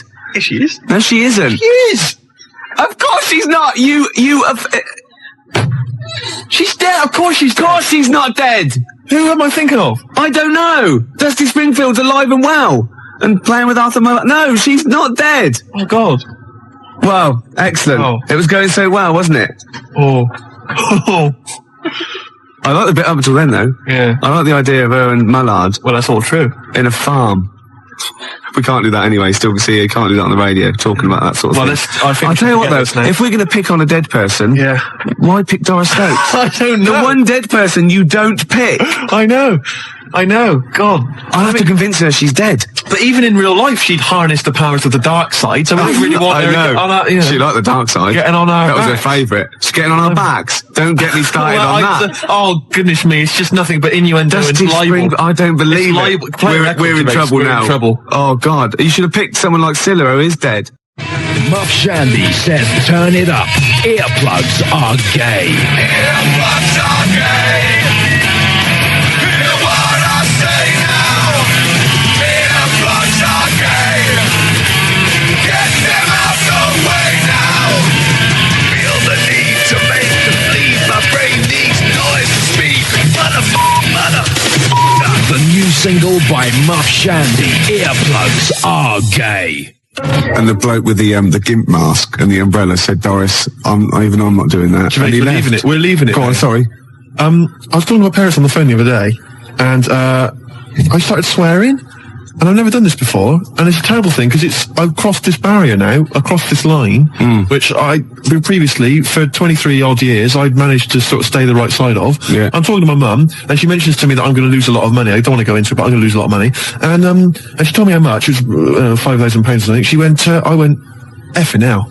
Obviously, I said the real thing. Yeah. Effing hell. She just stopped. She just went, pardon me?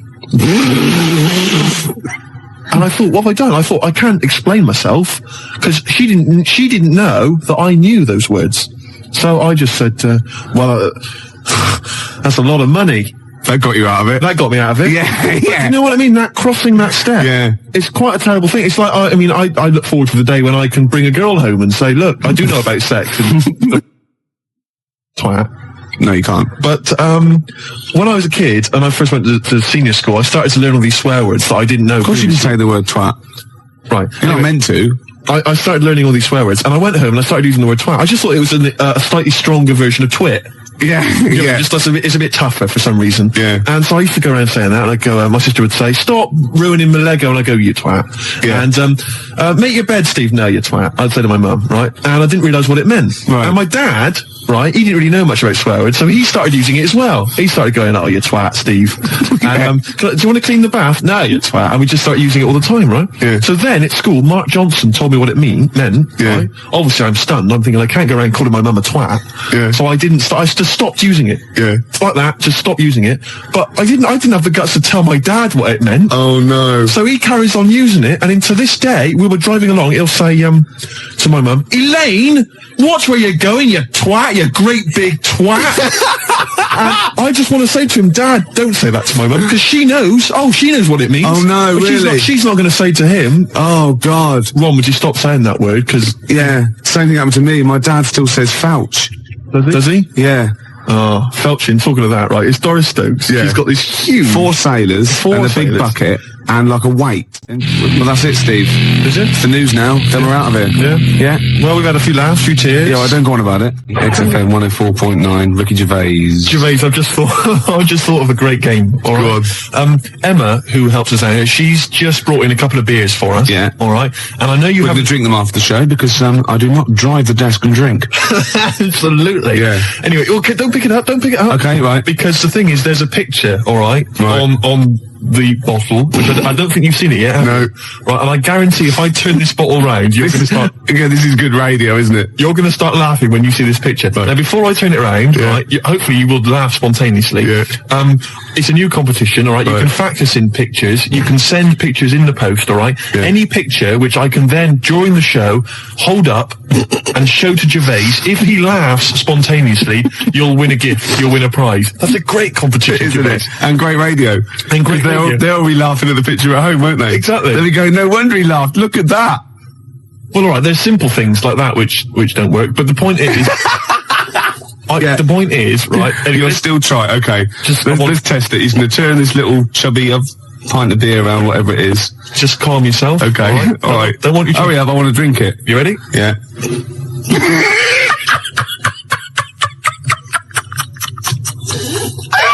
All right, play a record, Gervais. Oh, God!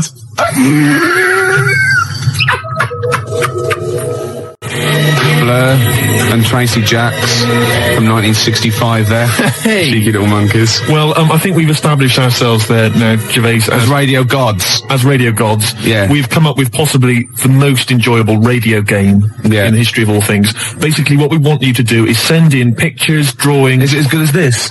Gervais, put it away.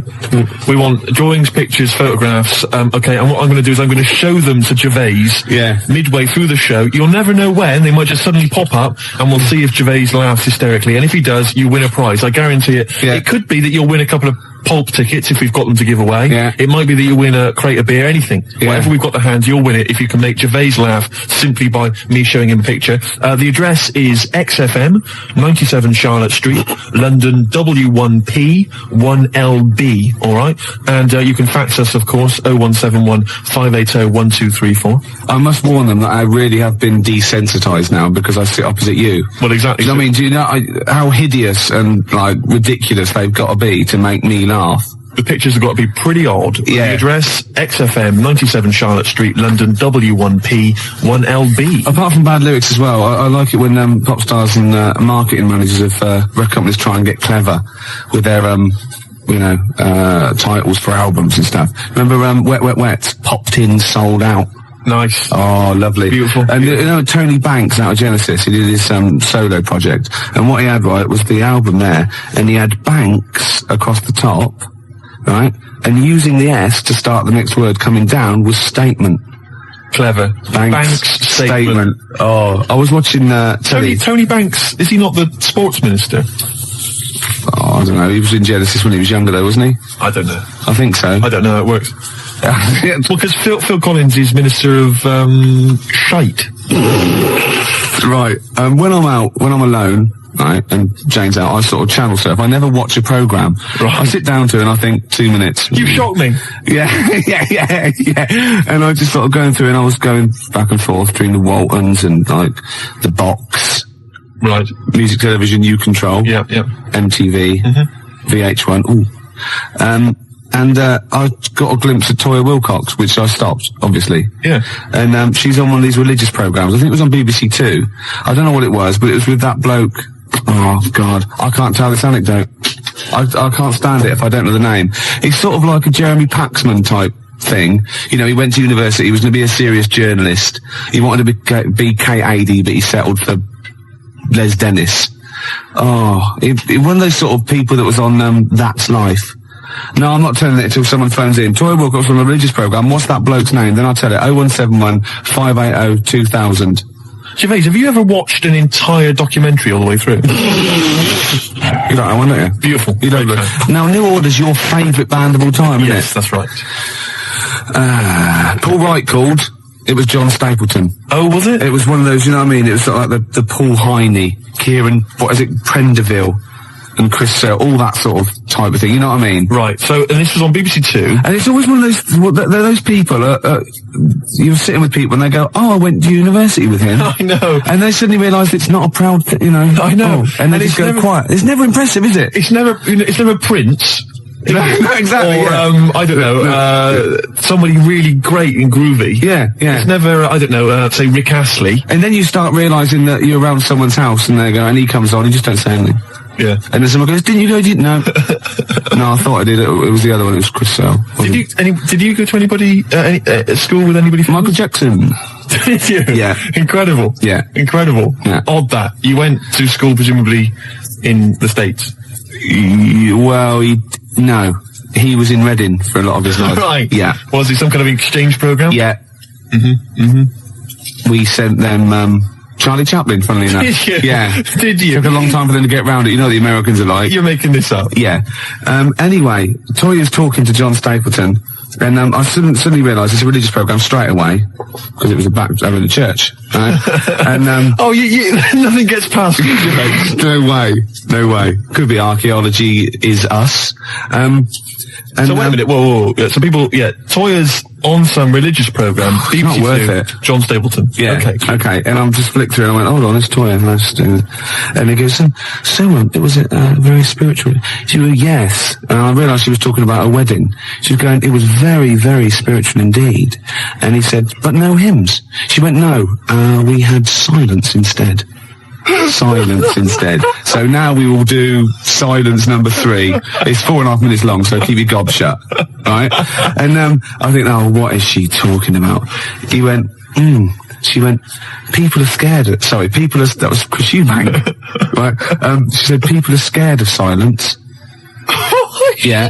And then she said, the thing is, during silence, there's a lot of unconscious thought. What? You thought that you don't know you're thinking? You said it was 3.5 minutes. I didn't think a thing during that. I better plug into my unconscious to find out what exactly I was standing up for 3 minutes. Going, who's the women in the hats? What are we doing here?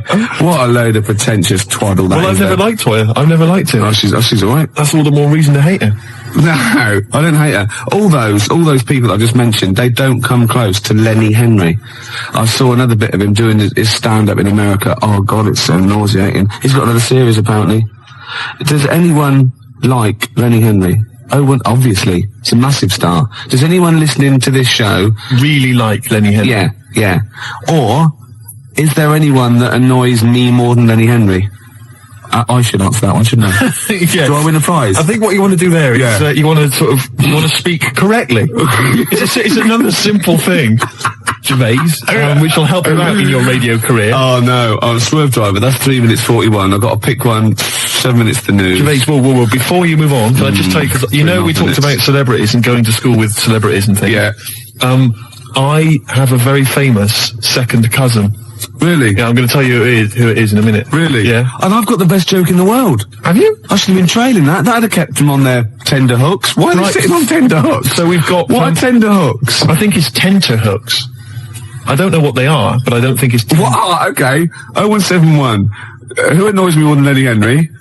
No one. You've won that one. So don't bother phoning in. But who annoys you, the listener, more than Lenny Henry? Yeah. Oh, that's a good one. Clever. Because then it's thrown it to them. Yeah, it's their opinion. Oh! Simple thing. Excellent. I noticed again you didn't bother to give the whole phone number. What did I say? You actually just said 0171. It used to be, as I recall, 0171 580, which is about half of it, but no, just 0171 now. Oh, swerve driver. XFM 104.9, Ricky Gervais show. Well, it's nearly over, but I have got a great joke, and we've got a simple rule here. You only have to tell a joke on air if it's about going into a pub. That's right. Okay, you ready? Go on. Penguin goes into a pub, goes up to the bar, and says to the barman, "Have you seen my dad in here?" And he goes, "I don't know. What's he look like?"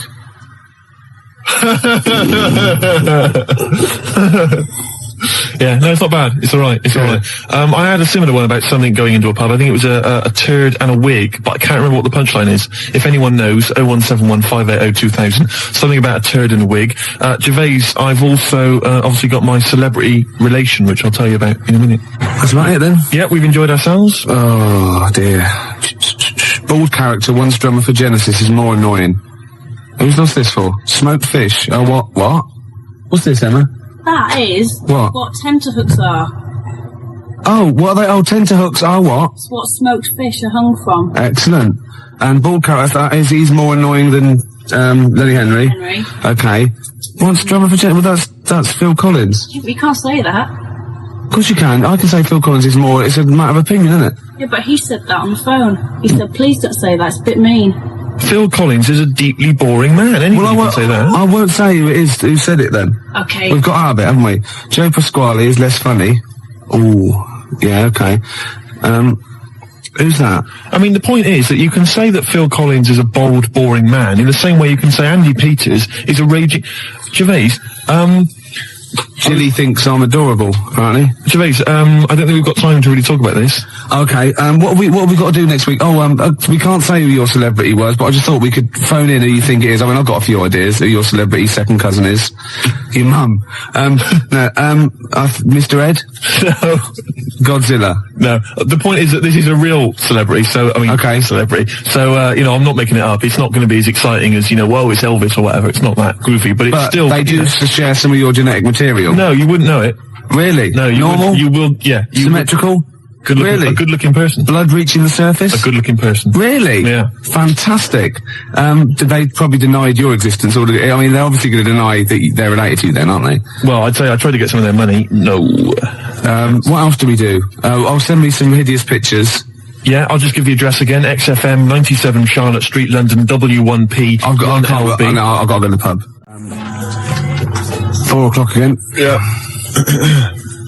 One computer's not working. Is it not? No, this all sounds funny. What's that one?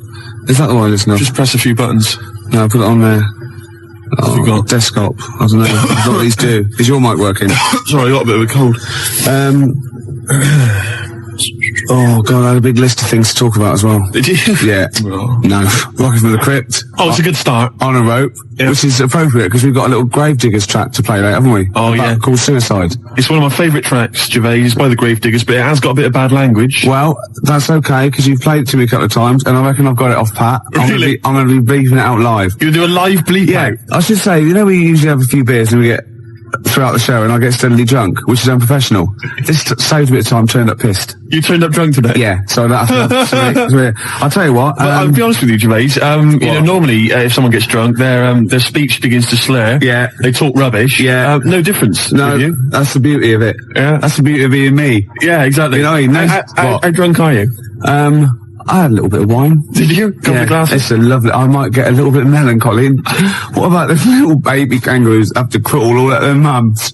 I help them. Got a fax here for you, Steve, actually. Oh, lovely. Good news. It's from Becky. She's listening to us in bed. She's been a bit lazy. She's been on holiday. And she wants me to dedicate a song to... dedicate it to Skanky Steve because he is an alien. And she's done a little picture of him, Slimy Steve. Isn't that lovely? And she wants me to play Subterranean Homesick Sick Alien by Radiohead. And that's sweet. So people do think of you. Lovely. And I got one from Laura, as says to Steve, you still sound as stupid as ever. You asymmetrical, asexual, rabid, anemic, flea-ridden deformity. Oh, see, you have got people thinking of you. See? Yeah. I'd rather they didn't. Baby Bird, and if you'll be mine, then I'll be yours. And Baby Bird was actually in this week with Claire. Was lovely man. Oh, Baby Bird was it XFM? He's very nice. Is he? He's got a beak and funny little claws. Oh, Rick. I know, it made me laugh. Oh, my God, we're desperate. Used to be an We're egg. desperate men, Rick, if you've got to resort to that kind I of called him gag. Baby Bird, and he went, I've never been called that before. Which is bizarre. But there's a band called Baby Bird. He's called Stephen. Can you go to turn that down next door? On the Someone's Chandra playing show. music, aren't yeah, it's Emma, it's not on. That's insane. I can hear a throb from the other room. Yeah. This is insane, Gervais. It's like trying to host a radio show. Yeah. And now he's laughing. Yeah. well, Anyway, it's all going to be. we're going to play a track that you've brought in. That's right. Go on, what is it? It's a fantastic tune by the Gravediggers, part of the Wu-Tang Clan rap collective. Right, it's from their album. Not to be confused with the Wu-Tang Clan. That's a little shellfish. Yeah, that's into rap. Yeah, just swears a lot. Yeah, yeah, terrible. Yeah. The track is got a muscle posse. The track is beautiful. You've probably heard it on the dance floor, maybe in some indie club. Yeah. 1-800-SUICIDES. Yeah. Now I would stress, Rick, it has got a bit of bad language. I know. I mean, I've listened to this twice, and I reckon I've got it off pat. I reckon I'm going to pull the fader down to just the right places and go, okay? Right, you're going to sort of bleep it out. And if it goes wrong, so what? You know, that's real. People have a problem with swearing. I don't. Do you? No. I mean, I'm doing it because it's rules, and the great thing about we want to stay on air because we take our job seriously. We do, and I think we're sorry. Excuse my French. Bloody good DJs. Well, I think you're absolutely right, Rick. Yeah. Let me shake your hand. Yeah. All right. There we are. Yeah. A good shaking of a hand there. I love a bit of rap. That wasn't actually French. No, was it? It's weird, that isn't it? Pardon the French. People always say when they maybe say bollocks. Excuse my French, but le plume de ma tante. Hey, come on, language. We'll be learning a little bit of foreign language later. I've brought in Instant Yiddish by Fred Kogos. I've always wanted to learn Yiddish. Really? Yeah. Narishnik, foolishness. Some glick, some schlimmen, yeah, for better, for worse. So I'll teach you a little usage phrase like that, out of the old Instant Yiddish book. But first, what was this? Gravediggers. It's Gravediggers. They're keeping it real, they're keeping it raw, so there is a bit of bad language. Yeah, well, mine's raw. You've been keeping it raw? Yeah, of course I have. Right, I'm gonna have a go at this then. Alright. Right. Don't get nervous. No, don't, shut up. Right, I've got to play this. Shut up then. Don't put me off. I've got to concentrate. Bleep it out live. I will, yeah, shut up. Alright, is it going? Oi. Okay. Take it calm. Take it calm. All right. Well done, Rick. No, it's very good. No worries.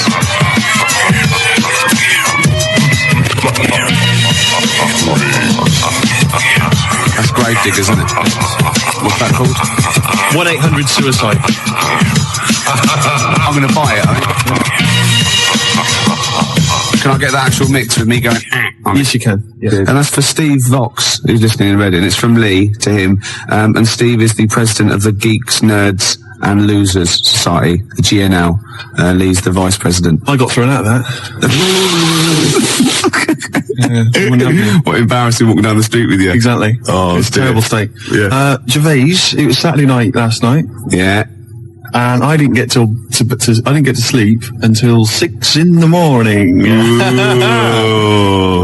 Flatmates having a party. Yeah. Not invited? No. Next time though. Well, maybe. I don't know where I hang around with them.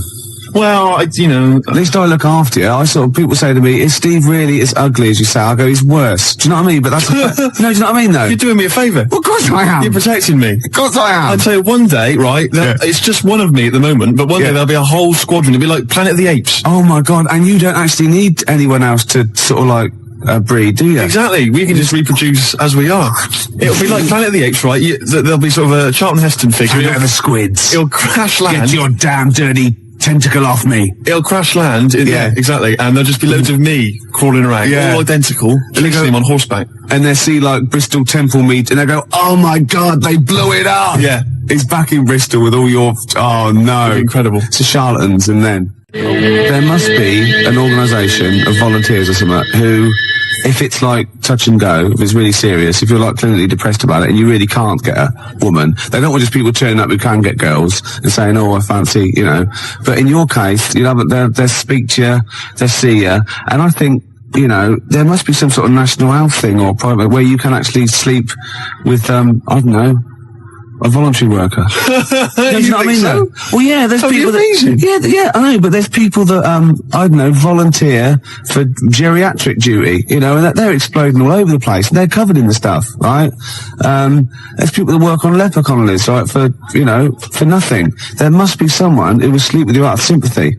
You don't want that. Of course you don't. You don't want that, do you? Well, let's not be hasty, Rick. I mean, these people, especially if they need some sort of free publicity, get a bit of, sort of press and media attention. Yeah. I ought to sort of help to publicise their campaign, really. There's probably an organisation that they go off to like, strange climes and go on to like leper islands and that, and they work with them.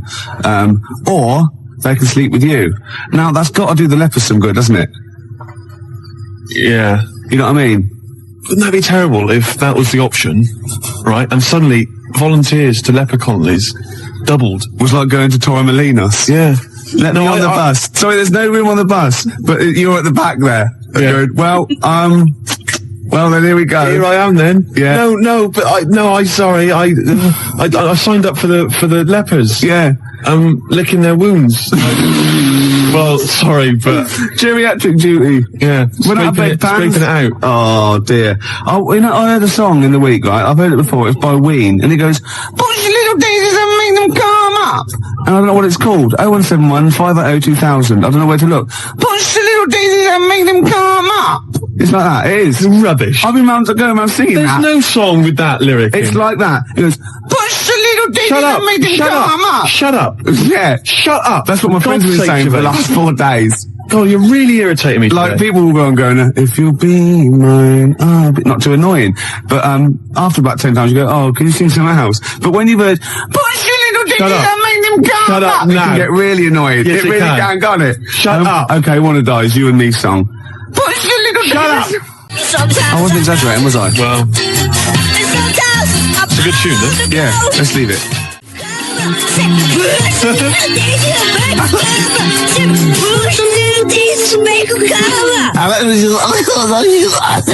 It's great. I was just going to gag. I love that one. It's great, actually. Maybe we should play it again. Well, maybe later on. I'm not that mad about it. I like that. She's not quite as irritating as me. No, but then, who is? We were talking earlier about how hideous how you look, and you can't get a woman because you're quite nasty as well. And Emma, our producer here, who thought, look, this is not fair, because Steve is quite affectionate. When you get to sort of know, like E.T., when you first watch E.T., you go, ugh, and then by the end you think, oh, do you know what I mean? It sort of like gets that deeper. And she said, I remind you, Steve, what I said when I first met you, and this is like her best, stab at a compliment to make you feel better. She said, I thought you're really not that ugly. So the assumption is I am ugly, yeah. It's just not as bad as it's made out. And that's like, you know what I mean? Yeah. And she's like, no, don't be silly. You're really good. You're really not that ugly. Yeah. It was a good effort though, wasn't it? Yeah. That was nice, Emma. That was really nice. It was a good effort, but it was shallow and futile. It doesn't mean anything. Look at his little face. Oh, look at that fax over there. Check that fax out, right? Two Ricky's Steve's skin problem closed up was actually what they've silicon carbide particles. Someone sent in a fax, right, and they've got these sort of hideous kind of mutated cells, whatever, and they've put on the fax, to Rick, Steve's skin problem closed up. You've never said I've got a skin problem. No, I haven't. You haven't got a skin just problem. Assuming. No, it's almost translucent. His skin. It's very pale. It's like like those newborn fish when you can see all the hearts, can't you? All the hearts. Well, in many fish, they've got one each. Lots of fish, lots of hearts. Gervais, shut up. You're irritating me now, and you're abusive, and you're just winding me up. Oh. No, I'm a little bit offended by it. I know. You should be. But what about this charity thing? There must be one. 0171 580 2000. Oh, that would be fantastic. That'd be great. And it'd be like £1 fix. You'd write on the little form. Yeah. And we could get friends and relatives to sponsor you. Would that be per stroke or per shag? I think it's for the whole thing, the whole event. Yeah. It'll be a big event. You know those guys, I think it was a hoax, but they were going to televise the first moment they lost their virginity. So they were going to broadcast it down the internet. Yeah. And they were going to have sex on the internet live, and everyone was going to applaud and watch and pay for it. Maybe I could organise that as well, make a bit of money out of it. Yeah, but think of the technology by then, though. Incredible. They would just be able to think it, wouldn't they, and see you losing your virginity. And they all have big swollen heads. You might be good looking in the year 2090. You never know, because it's all relative, isn't it? In Bristol, you're a good looking fella, aren't you, in Bristol? I'm a good looking guy. Oh, this is Bell and Sebastian, the boy with the Arab strap. This is for Jim Hobbs. Who said, who said, can we hear more about Jessup? And I better tell people now, I've had a lot of factors about Jessup. Jessup is spelled Jezoc. I made it up. That's how it's spelled. Okay. All right, Gervais. You'll tell us a bit more about Jessup, will you? Oh yeah, I've got a whole new storyline. Before you carry on, 0171 580 2000. I've got some sponsorship forms already printed up. So just send, give me a call. I can post one to you. I will sleep with Steve, or I will go on and work on a Leprechaun Connolly. Billy, oh, shut up! Play a record. Scottish bloke with a beard with his legs falling off. You drunken sot. It's quiet and quiet, isn't it? A couple of phone calls. Rob phoned and said, slap Steve for saying 0181 instead of 0171. See, it's the singly most important thing. The number is 0171 580 2000. That's why you don't hear me mucking that up. Yes. Do you know what I mean? I apologise. Pump Ricky with more wine and challenge him to quack over the Out of Nowhere League. So what? I don't know. What's that sentence again? What? That was a sentence? No, shut up. I had something to say then. You are drunk. Oh, yeah. I can smell it on your breath. Shut up! I can smell it on your breath, for God's sake. Don't wind me up, man. Yeah, I've got this new storyline for Jessup. I want help with it. What it is, right? I think it starts off with this villain, right? Jessup brings him in, right? And he's murdered maybe a little kid, or someone's husband. The woman's there and she's terrible. Well, you would be. Yeah. Right? Jessup's in there and he goes, don't worry. He's gonna, by the time he gets out, Steve will have a girlfriend, right? She goes, oh, right, it won't bring my boy back, will it? No, but you can have one of mine. I've got loads or something like that. Anyway, he goes to the court, right? And he's only tampered with the jury and he's a nasty piece of work. Oh, not the murderer. Yeah. He walks free and he sort of winks at Jessup on the way out. Do you think Jessup's gonna let it lie? Jessup's not gonna let that villain, what, has he got a piece of evidence? Well, no, he goes after him, shoots him anyway. Because, it's just redundant. It turns out the bloke didn't actually do it. But, as Jessup says, better, kill innocent people than let one, guilty person go free. That's Jessup's philosophy. Yeah. And shoot first, ask questions later. You don't want to be stitched up. He's got a reputation. And then, he gets off with a woman, and they have another kid, and, it's alright. Yeah, I'll stop you there. Why? Jessup just killed an innocent man. He's your superhero. He's your heroic hardboiled cop. He just killed an innocent man. I'm a little bit disappointed. Oh, so he's got to be perfect, has he? Well, I'm just a little bit disappointed. Well, no, he can't be perfect. He's got things to do. We know he's got problems. He drinks too much. He kills innocent people. You go out there every day. See how you survive. Yeah. Do you know what I mean? Yeah. Yeah. We got Mama Said Knock You Out lined up. It's one of our joint little favourites. We like this one and we like some other songs, don't we? Yeah. Because we're like mates. I got a little plot. Yeah. Right? It's Jessup, right? And he retires. He just gets out of the whole thing. All right, that's the final one. We've pulled, pulled a discreet veil over the whole Jessup debacle. Right. All right, is that okay? Yeah. Rick, forget Jessup. Right. Because I've got my own show. I'll be telling you about. Have you really? Yeah, it's fantastic. Am I in it? No, not really. So much to do with... Right, okay. It's a genuine one I've come up with. This song, right? Mama Said Knock You Out. I like to shadow box that. I've been working out today on the big bag, did a bit of boxing, because I'm in training. I challenged Camfield to a fight when I was pissed. Thursday night, he was swaying. I challenged him to fight. I offered him £1,000 prize money. That was the purse. Whether he won or lost, he still said no. Oh, he's a wuss. He's about 14 or something. Yeah, but he's about 6 foot. Yeah. Maybe he was scared of killing me. Yeah. Jessup is not scared of that. Jessup's gone. He's out of it. Okay. There might be a comeback special one day, but thank God he's Let's work on it. Well, that's my challenge to Camfield. You know what I mean? Said knock you out. Yeah, I'm putting it out. I'm putting it out over the airs. Yeah, you're keeping it real. Death Row, Puffy and all that, and Tupac, that's like me and Camfield. Oh, it's a fantastic idea. I'm saying, come and get it, Camfield. I'm saying, I'm here, you know what I mean? That East Coast, West Coast rivalry we can recreate amongst DJs. Yeah. Steve Lamack, outside now, have you seen him? He's a weedy little dweeb. Yeah? Oh, fantastic. You can't actually say that, because, he's a nice guy, and... well, maybe so. Yeah, so you're going to fight Lamack, I'm going to fight Camfield. That'd be brilliant. Let's keep it within XFM. Crowley. Yeah. Remember he had a fight once at school, and his defence, lucky he had a hymn book on him, and he hit the bloke in the nose with the hymn book. So you don't mess with Crowley, because he's probably carrying, Bibles, hymn books. He's loaded, he's got some kind of religious paraphernalia with old parchment papers. Yeah, crucifixes. Paper cuts are the worst. Oh, nasty. Oh, imagine that, a little bit of papyrus across the eyelid. Oh, you don't want to mess with Crowley. No, I'm saying Canfield, come and get it. You know what I mean? He hangs out with his Deftones and all that lot. Right? Yeah. You know what I mean? Should we just ask out? Who should we threaten out? Who else can we threaten out? Well, let's not go too mad. Well, what about Henry Rollins? Wow, I've made a mistake. I don't, I've made an error there. There are a lot of people I could have chosen. Jarvis, for instance.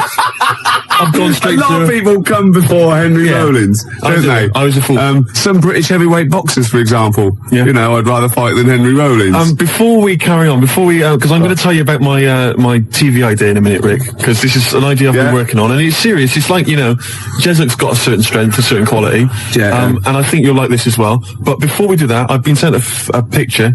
A picture's been faxed through. Oh, excellent. And it's a little challenge, as ever. Right. It's make Ricky laugh. If you laugh at the picture I've got here, Rick, then Martin in Crouch End, he wins. I thought we could give him... I like it already, Martin in Crouch End. I thought maybe we could give him the Baby Bird album. Why? Why do you mean it's mine? You haven't got one, so you go on, yeah. Well, I'll give that to him. But anyway, here's a picture. See what you think.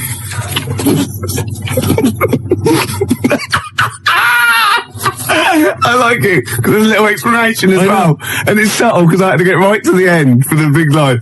You're not allowed to see this. No, that is fantastic. So well done to Martin. I think he wins an award. Yeah, he does, yeah. Yeah, okay. So if you want to win something tasty, give us a call or fax us through a picture. 0171 580 1234. Your pictures, please. Make Ricky laugh. Your idea of this new show, which I haven't heard yet, right? But we should start getting together all the other stuff, or we're going to get ripped off. I sounded just like Albert Tatlock then, in the early 80s. Oh, we should go. I love that fact that you sort of, maybe you've got a sentence, it's got 15 words in. You reckon, well, if I get out an average of 5 coherent words to every 15 that I need to say in a sentence, that'll be enough. God, right, Jam or ISIS? Either one, both rubbish. Oh no, come on. They're both good big bands, aren't they? Alright, Gervais, next let's talk about my TV idea. Okay, let's do all around the world, because it's probably going to be big all around the world, isn't it? Before that, the Jam, all around the world. Got a fax here from my mate Mick. He's listening. Say hello to him. Say hello to Mick. Hello. Yeah. And apparently he's found a great website about Joey Deacon, so we'll check that one out a little bit. About Joey Deacon? Yeah. Oh, Joey. Yeah.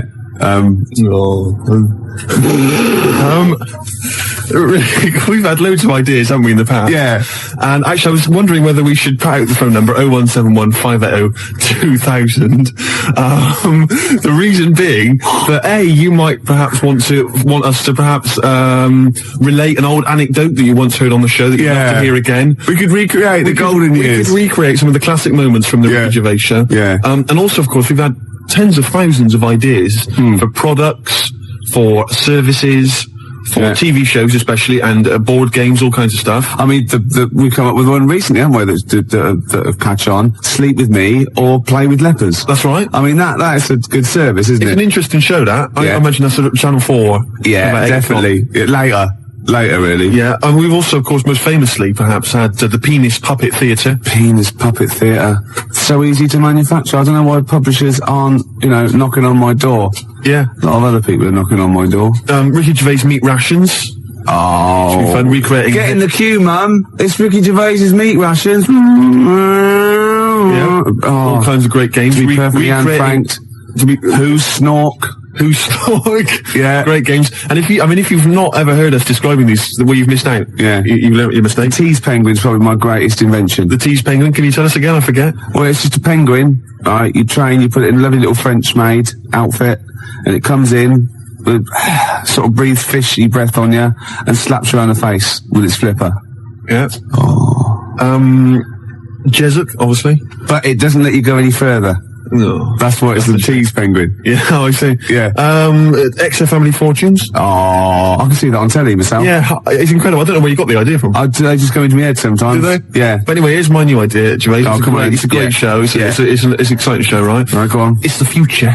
Oh, yeah. All right. Crime has got so bad in the future, that it's terrible, that there's not enough hours in the day, right, for all the cases to be tried in court. Right. Because there's just not enough time. It's a bit like, Judge Dredd sort of thing. Yeah. So what happens is, right, there's a night court. Okay? And it comes into session at 12 o'clock. Yeah. Alright? And there's lots of lawyers and stuff, and they really deal with the dredge. I'm talking about the dredge. The crimes which you think are open and shut, Rick. Yeah. Alright, the sort of stuff that Jesuit would just sort out, with a bullet. Yeah. You know what I mean? Yeah. We're talking rapists and murderers and stuff. Yeah. But all people who just piss him off. Exactly. But Ronnie Midnight. Ronnie Midnight. He's the hard-boiled lawyer, right? The sort of the main figure at night court, and he gets dealt all these rough cases, right? And he thinks it's open and shut. Everyone thinks, that person, he should be electrocuted or whatever. Yeah. But no, Ronnie sees something in them. He investigates the crime during the day, so he's only got like 12 hours to sort it out, and then he presents the case at night court, right, at night, and maybe often it's like Perry Mason meets. So he wastes taxpayers' money investigating people that might be innocent. Yeah, just kills them. Well, maybe so. But that's why Ronnie Midnight's much more loved. But it would be great. And it would start off with like, dung, dung, dung, all rise, for night court. Yeah. Be fantastic. I like that. It was sort of set in the future. Am I in that? Well, not really. But, and who knows, Jesuit maybe could get, he could make a guest appearance. What do you think? I like it. Night court. I like it. Good, isn't it? Yeah. What's the problem? This rubbish about all this taxpayers' money investigating whether they're actually, they're innocent. You're more of a Jesuit kind of guy. Yeah. Just shoot first. Don't even ask questions. If his time's like, of the essence, why ask questions? You've done, what's the point? Yeah. He just like opening up old wounds, which is another favourite pastime of Jesuit sometimes. And also a great idea. He loves opening up old wounds. A great idea for maybe a board game or a TV show. Old wounds. Fantastic. Oh, I'm going to work on this. Oh, and I've got Tip the Balance. I haven't even described that. Tip the Balance? After Embrace. Can you tell us? Emma goes out with a bloke in this. Yeah. What's Tip the long-haired type. What's the Tip the Balance? Well, Jesuit wouldn't tolerate that. What's Tip the Balance? It's a board game for 4 rugby players or more. I'm looking forward to it. Yeah. Or the infirm. Or people who've just got no dignity left and we can get them on screen doing that. This is, my weakness is none of, ... Obviously ran out of. I was, reading News of the World on my way here, and, I didn't know this. Tony Blair is the Prime Minister. Oh, yeah. Tony Blair. His father-in-law, which is Sherry's dad, is, that bloke, out of Till Death Us Do Part. What, Alf Garnett? No, his son. Oh, blimey. Something about I don't know, I should get this right really, because it could be libelous, but it's something to do with some sort of doll cheat or something like that. What? Yeah, apparently. Sherry Blair's dad's a doll cheat? Yeah, something like that. Really? Or he's claiming some sort of benefit fraud, I don't know. But he was always the same when he was living with his dad, Alf. He was married to Una Stubbs, wasn't he? I mean, Sherry Blair's mum is Una Stubbs. I'll stop you there, Rick. I'll stop you there. It's so incestuous, isn't it? It's fiction. I've tried to explain this to you before, haven't I? The stuff on the TV, a lot of it is real. Some of it's fake. They're not really those people. You understand? EastEnders, for instance, that's not real. That's not real people. Yeah, well, obviously, because obviously that is real, because I've seen them in real life. They were at Phoenix, a couple of them were playing football, so that is real. No, that was the actor. That was the actors. Phil Mitchell was there, and Ricky Butcher. That was the actors. We have been through this before. Because I went through this the same day that I explained to you that only in the cat world can you piss on an object. I got a new stereo that way. They just get out of the shop, but it was too late. I got a new stereo, and it doesn't. It sort of shorts out because I actually weed in one of the back of the speakers. Did you? Yeah, but it's mine. I've got to get that.